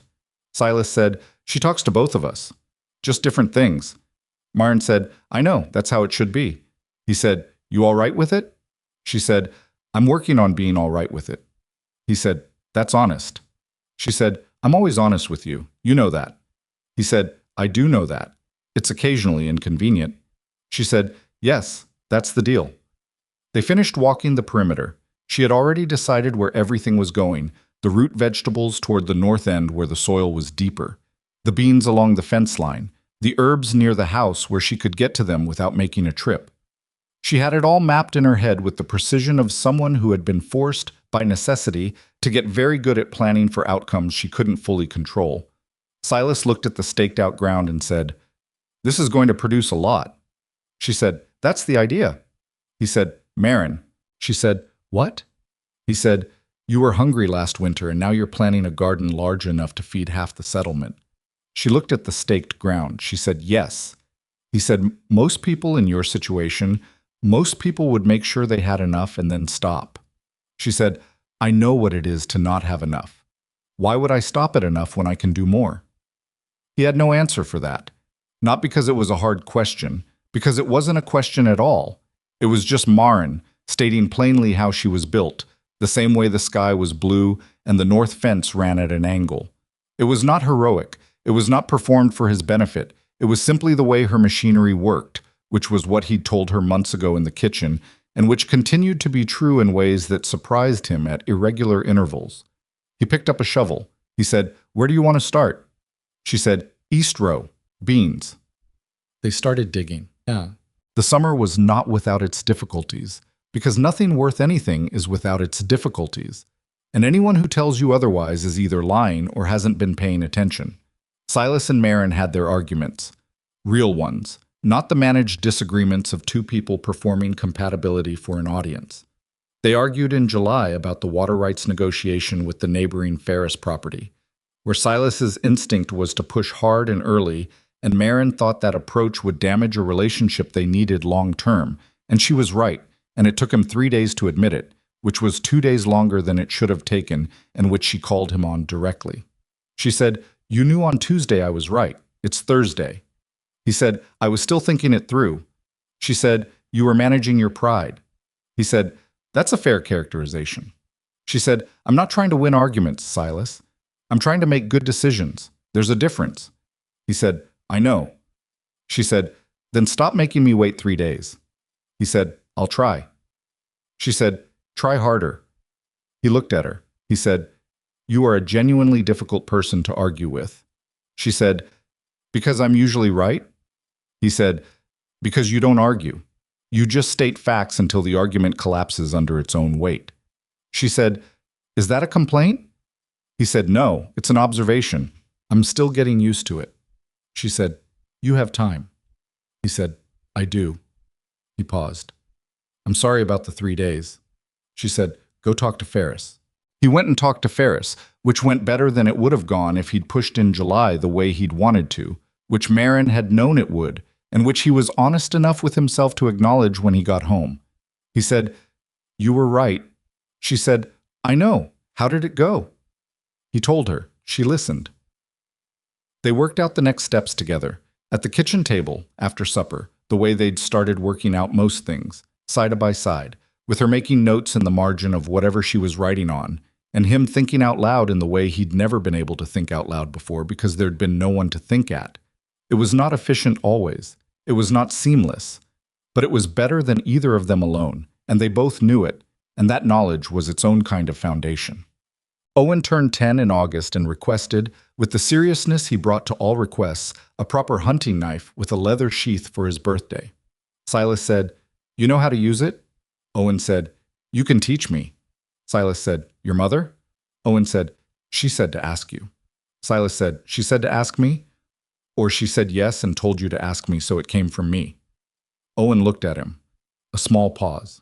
He said, "The second one." Silas said, "I appreciate the honesty." Owen said, "You told me honesty was easier in the long run." He had said that. He'd said it in the workshop 6 weeks ago over a different matter entirely, and Owen had filed it and was now deploying it accurately and in context, which was either gratifying or inconvenient depending on how you looked at it. The knife arrived from the trading post 2 weeks before Owen's birthday, wrapped in cloth, with a sheath Silas had oiled himself. He gave it to Owen on the morning of his birthday before breakfast, in the workshop, without ceremony.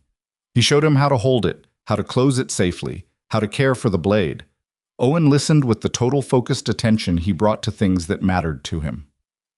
Then Owen said, "Thanks, Pa." He said it the same way he'd started saying it, naturally, without weight on it, as the normal address for the normal person in front of him. Silas had stopped needing a minute when he heard it. It had become part of the ordinary texture of days, which was exactly what it was supposed to become. Marin made a cake. It was not a perfect cake. It listed slightly to one side, and the icing was thicker on the left than the right, because Kit had insisted on helping, and Kit's relationship with evenness was aspirational rather than technical. Kit was very proud of the icing. Nobody mentioned the asymmetry. Ada gave Owen a book she'd picked out herself, on navigation and cartography, because she had listened when he talked about wanting to understand how people found their way across land they didn't know. Owen looked at the book for a long moment, and then looked at Ada and said, "How did you know about this one?" Ada said, "I asked Silas what books he had on it, and he said none of the right kind, so we ordered it." Owen looked at Silas. Silas said, "She asked. I helped find it." Owen looked back at Ada. He said, "Thank you." Ada said, "You're welcome. Don't let Kit color in it." Kit, who had been watching this exchange with the alert attention of a 4-year-old who suspected the conversation might be relevant to her, said, "I don't color in books." Ada said, "You colored in my fable book." Kit said, "I was helping." Marin said, "Nobody is coloring in any books. Eat your cake." They ate cake. The icing was uneven. It was the best cake Owen said he'd ever had, which was possibly true, and possibly 4-year-old diplomacy that he'd learned from someone, and which Marin chose to take at face value because some gifts you accept without examining the mechanism. It was an ordinary morning in October when Silas found the basket. He had gone out earlier than usual, because there was a section of the south fence that Doss had flagged the day before, and he wanted to assess it before the weather changed. He came around the east side of the house, coat up against the cold, and stopped. There was a basket on the step. He stood there and looked at it. His first thought was practical. Marin must have set something out, a delivery for someone, some item for the pantry. But it was too early for that. And it was sitting outside the door, not waiting to be loaded onto a wagon, but sitting the way a basket sits when it has arrived, rather than when it's waiting to leave. He picked it up. It was full. Flour, preserves, dried meat wrapped in cloth, a jar of honey. A small paper package tied with thread that he recognized as Marin's wrapping. He went inside. Marin was at the stove. She heard the door and said, without turning, "Boots." He knocked them on the step and came in and set the basket on the table. She turned. She looked at it. Something came into her face that was complicated and quiet and did not resolve into a simple expression. He said, "Did you know about this?" She said, "Yes." He said, "Who is it for?" She said, "A woman named Clara Hess. She arrived outside of town 3 days ago. Widow, 2 children. I heard from Dorothy Hale. She paused. She's in the cabin off the North Road, the one the Prewitt family vacated in the spring. He said, that cabin needs work. She said, yes, it does. He said, you've been to see her? She said, yesterday afternoon, while you were at the South Pasture. He stood at the table and looked at his wife, who had been hungry last winter and who had found someone hungrier this winter, and had already packed a basket before she'd said a word to him about it. He said, what do you need? She said, I need you to ride out there with me. He said, now? She said, after breakfast. Ada and Owen will be all right with Doss for the morning. Kit can come with us. He said, all right. She said, Silas. He said, what? She turned fully to look at him, and her expression was the honest one, the one without any management in it. She said, I thought about leaving it anonymously, the way you left ours. He said, and? She said, and I decided against it. He said, why? She said, because the anonymous basket works. I know it works. It was the right thing for us at that time for the reasons you had for doing it the way you did. But Clara Hess has been in that cabin for 3 days, and she doesn't know a single person in this territory. She paused. I don't want her to think a basket appeared out of nowhere and spend her energy wondering who and why and whether to feel grateful or suspicious or ashamed. I want her to have a name to put to it, a face, someone who has been where she is. She said, I want her to know she's not invisible. He stood at the table and looked at her, this woman he had learned through a crack in a wall and brown paper notes and pressed wildflowers. This woman who had stood in a community hall and told the truth about potato skins and a single spoonful of grease. This woman who had built a garden large enough to feed half a settlement and organized a pantry on the principle that dignity matters as much as food. He said, that's right. She said, I think so. He said, then we go together. She said, together. She put the last item into the basket. A small book, one of Ada's, a fable collection with a good binding and pictures, set on top where it would be seen, and covered it with a cloth against the cold. Kit appeared in the kitchen doorway in her nightdress and sock feet, with her hair in approximately 4 different directions at once, surveyed the basket on the table and the coats being readied, and said, are we going somewhere? Myron said, after breakfast, get dressed. Kit said, where are we going? Myron said, to bring something to someone who needs it. Kit said, like what the basket man used to do for us? Myron and Silas looked at each other. The briefest look, the kind that passes between 2 people who share a long history in a short time. Myron said, exactly like that. Kit said, okay, with the uncomplicated acceptance of a 5-year-old who found this entirely reasonable and disappeared back down the hallway to get dressed. The cabin off the North Road was in worse condition than Myron had described, which meant it was in the condition of a building that needed significant attention and was currently serving as someone's home anyway, because the alternative was nothing. Clara Hess came to the door when she heard the wagon. She came to it carefully, the way women in difficult situations learn to approach doors. Not fearful exactly, but watchful, aware of the distance between herself and any kind of help, if help turned out to be needed. She was younger than Myron had expected, mid-20s maybe. Her 2 children stood behind her legs, a boy of about 6 and a girl who might have been 4, close to Kit's age. They had the look of children who were not in immediate crisis, but who were conserving something, the careful stillness of small people who have learned that drawing attention to themselves is not always safe. Myron climbed down from the wagon before Silas had fully stopped it, which was a habit she had and which he'd stopped commenting on. She carried the basket. She said, Mrs. Hess, my name is Myron Reddick. This is my husband Silas. We're your nearest neighbors to the south. She held out the basket. We wanted to bring you something and introduce ourselves. Clara Hess looked at the basket. She looked at Myron. Her expression was doing several things at once. The suspicion that was reasonable and the hope that was also reasonable and the exhaustion underneath, both that recognized when something was simply being offered without a visible angle to it. She said, you didn't have to do that. Myron said, no, we wanted to. Clara said, I don't have anything to... Myron said, you don't need anything. This is just a basket. She held it out. Will you take it? Clara Hess took it. She held it with both hands and looked down at it, and something in her face moved in the way that things move when you've been holding yourself together for a long time, and someone does something small that makes the holding cost more than it costs normally. She said, "Thank you." Marin said, "There's a community pantry in town. On Merchant Street, plain door, no sign except the name. You can go there whenever you need to, take what you need, no conversation required." She paused. "I help run it.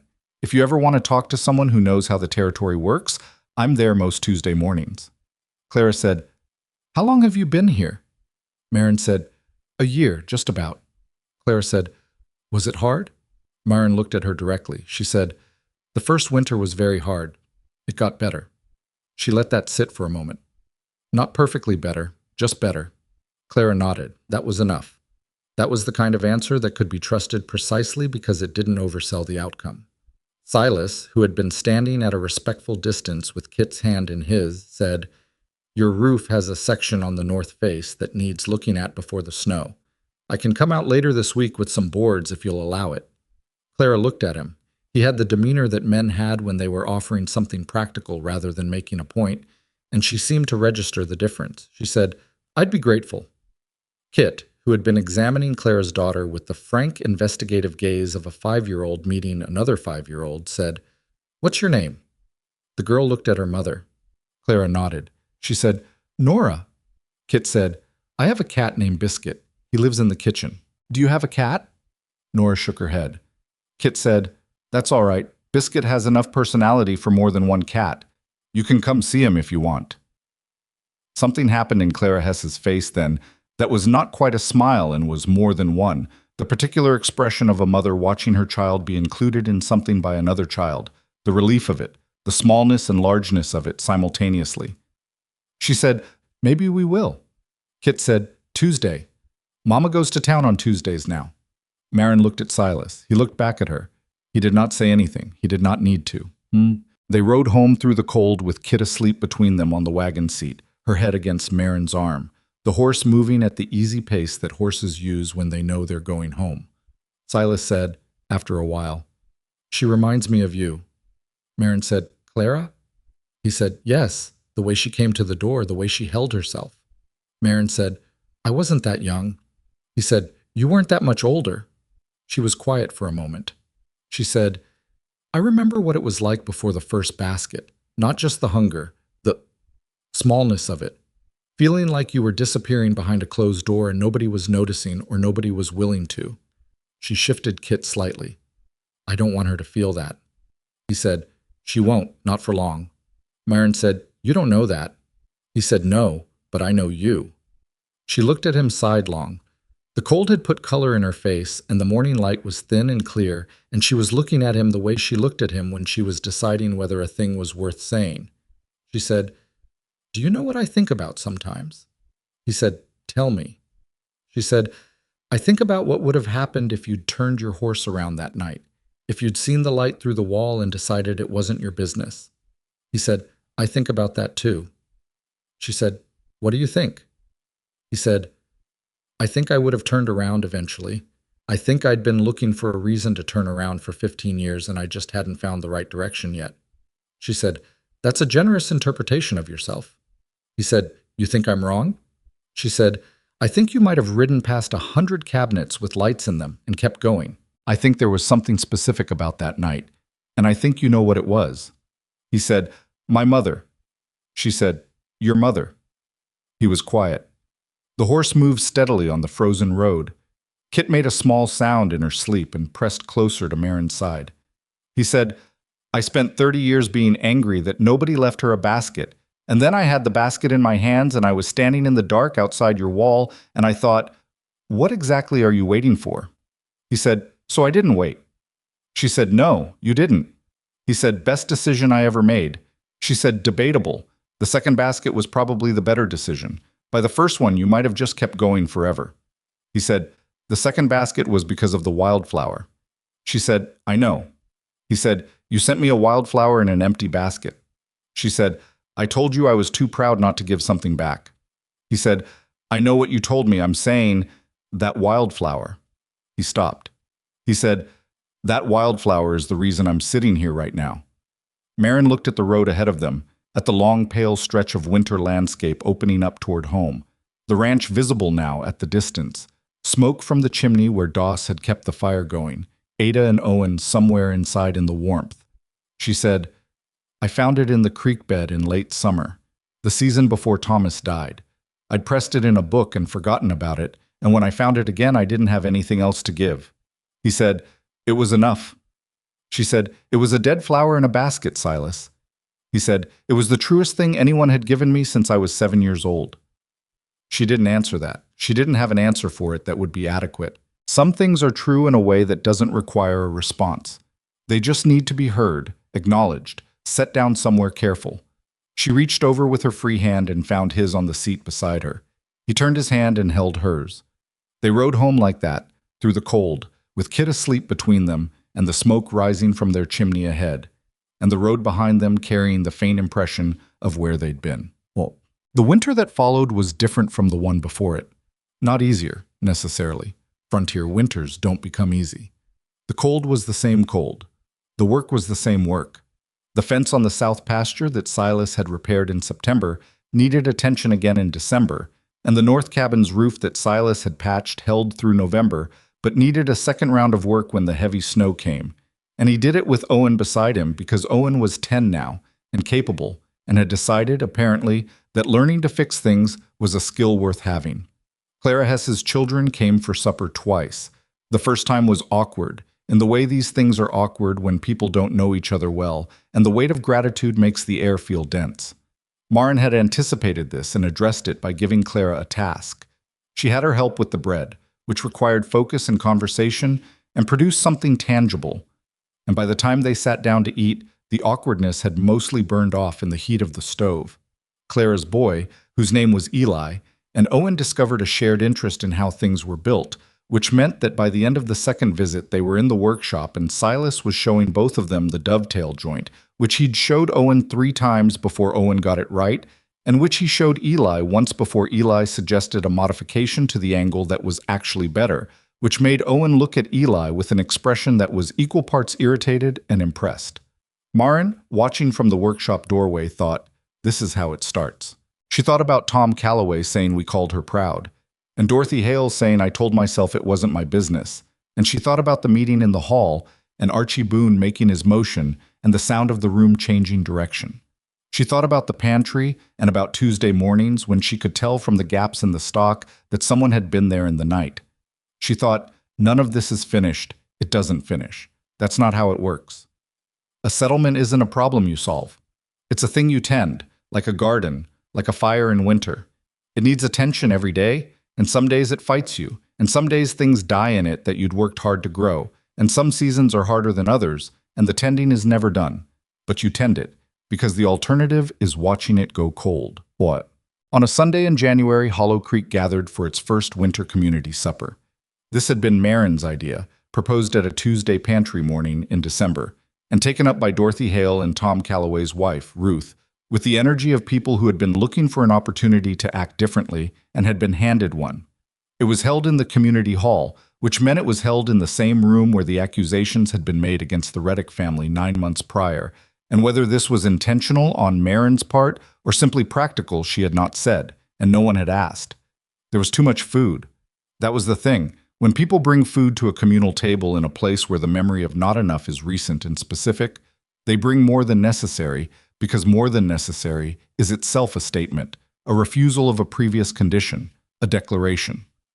There were long tables and mismatched chairs and children running between the benches, in the way children do when adults are busy talking and have forgotten to enforce stillness.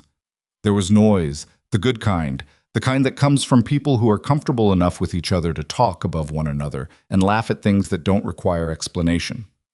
Silas sat at a table near the back with Doss and Archie Boone, and Archie was telling a story about something that had happened in 1879, involving a mule and a dry goods shipment, and 3 days of weather that nobody who'd lived through had ever agreed on the details of, and Doss was interjecting with corrections that Archie disputed, and the argument was friendly and old and clearly well-worn, the kind that has been had many times before between people who have been through enough together that the argument itself is a form of affection. Silas sat and listened and drank his coffee and watched the room. He watched Owen and Eli in the corner with the navigation book Owen had gotten for his birthday. Eli pointing at something on a page, and Owen explaining it with the particular gravity of a boy who likes being the one who knows. He watched Ada near the food table, talking to Ruth Calloway with the focused attention of someone exchanging useful information, which was Ada's primary mode of social engagement. He watched Kit on the floor with Nora, both of them deeply invested in something that involved a piece of string and the corner of a tablecloth and a logic that was entirely their own. He found Marin. She was across the room, talking to Clara Hess and Dorothy Hale, and she was in the middle of saying something that made Clara laugh. A real laugh, surprised out of her, the kind that happens when you weren't expecting to find something funny and it catches you anyway. Dorothy was smiling. Marin was not performing anything. She was just talking to two women in a warm room, her hands moving the way they moved when she was engaged, her face open in the way it was open when she wasn't managing anything or anyone, just being in a room where she felt like she belonged. Silas looked at her for a moment. He thought about a woman frying potato skins in the last spoonful of grease and calling it a frontier supper. He thought about a crack in a broken wall and lamplight coming through it. He thought about standing in the dark outside that cabin, on the edge of turning around, on the edge of deciding it wasn't his business. He thought about what Marin had asked on the wagon. What would have happened if he'd turned around? What kind of man he'd have ridden home to be, alone in his six-room house, convinced that solitude was a thing he'd chosen, rather than a shape. Loneliness had worn for so long he'd mistaken it for his own face.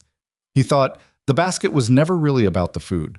The basket was about seeing someone, about deciding that what was happening behind a closed door was your business. Not because you had a claim on it, not because you were owed anything by the person inside, but because you were a human being and so were they. And human beings who turn away from that eventually lose the capacity to turn back. He had almost turned away. He hadn't. And here was the room. Marin crossed to him eventually, the way she navigated rooms, with purpose, not urgency, stopping when someone spoke to her and genuinely engaging before moving on. She arrived at the back table and sat down beside him with a plate she'd put together from the long tables and a cup of coffee, and the expression of a woman who has been on her feet for 4 hours and is choosing to sit now rather than fall down later. She said, "Eli's mother told me Eli asked Owen to teach him the dovetail joint." Silas said, "Owen will be insufferable about that." She said, "Owen will be excellent about it. He'll teach Eli properly and not make him feel stupid when he gets it wrong the first time." He said, "You think so?" She said, "You taught him how to teach, whether you meant to or not." He said, "I didn't mean to." She said, "That's how most useful things get passed on." They sat in the noise and warmth of the room for a while without needing to say anything. That was something they'd developed in the past year, a comfort with shared silence that was different from the silences of loneliness, different from the silence that had lived in that 6-room house for 15 years. This was the silence of two people who knew each other well enough that not every moment needed filling. Archie Boone was still arguing with Doss about the mule. Across the room, Ada had apparently run out of useful information to exchange with Ruth Calloway, and was looking around the room with the systematic attention of someone deciding what to examine next.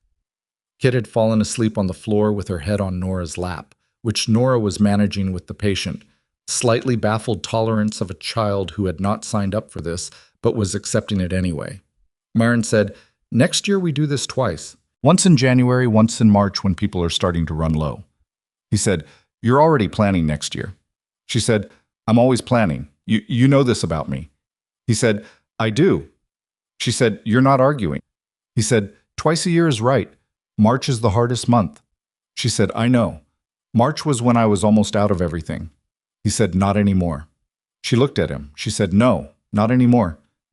Outside, the January wind was doing what January wind does. Persistent, indiscriminate, pressing against every gap and seam in every building in Hollow Creek, testing what was sealed and what wasn't. Inside the community hall, the fire was full and the tables were crowded, and the noise was the specific noise of a room full of people who were, for this particular evening, neither hiding from each other nor pretending about the work that had brought them here. It was not a perfect town. It would not become one. Eldon Marsh was still Eldon Marsh, and there would be other winters and other hardships and other moments when the better instincts of a community lost to the easier ones. That was the nature of settlements, of people. of anything built by human hands in difficult country. It breaks sometimes. You fix it. It breaks somewhere else. You fix that too. But tonight it was warm. And Silas Reddick, who had ridden alone through the dark for 15 years believing that solitude was a form of strength, sat in the room he had helped to build and looked at the people in it and understood, finally and without ambiguity, what he had spent those 15 years building toward without knowing it. He had been building toward a basket, one anonymous basket left on a doorstep in the dark, by a man who remembered what hunger actually felt like and decided that memory was enough reason to act. Everything else, the marriage, the children, the garden, large enough to feed half a settlement, the community pantry on Merchant Street, this room tonight, had grown from that one decision, not smoothly, not without cost, not in the easy, unearned way of stories that want to reassure you, but genuinely the way things grow when they're rooted in something true. The basket was never about the food.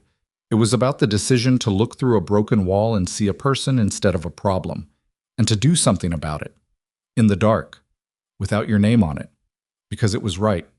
That was all.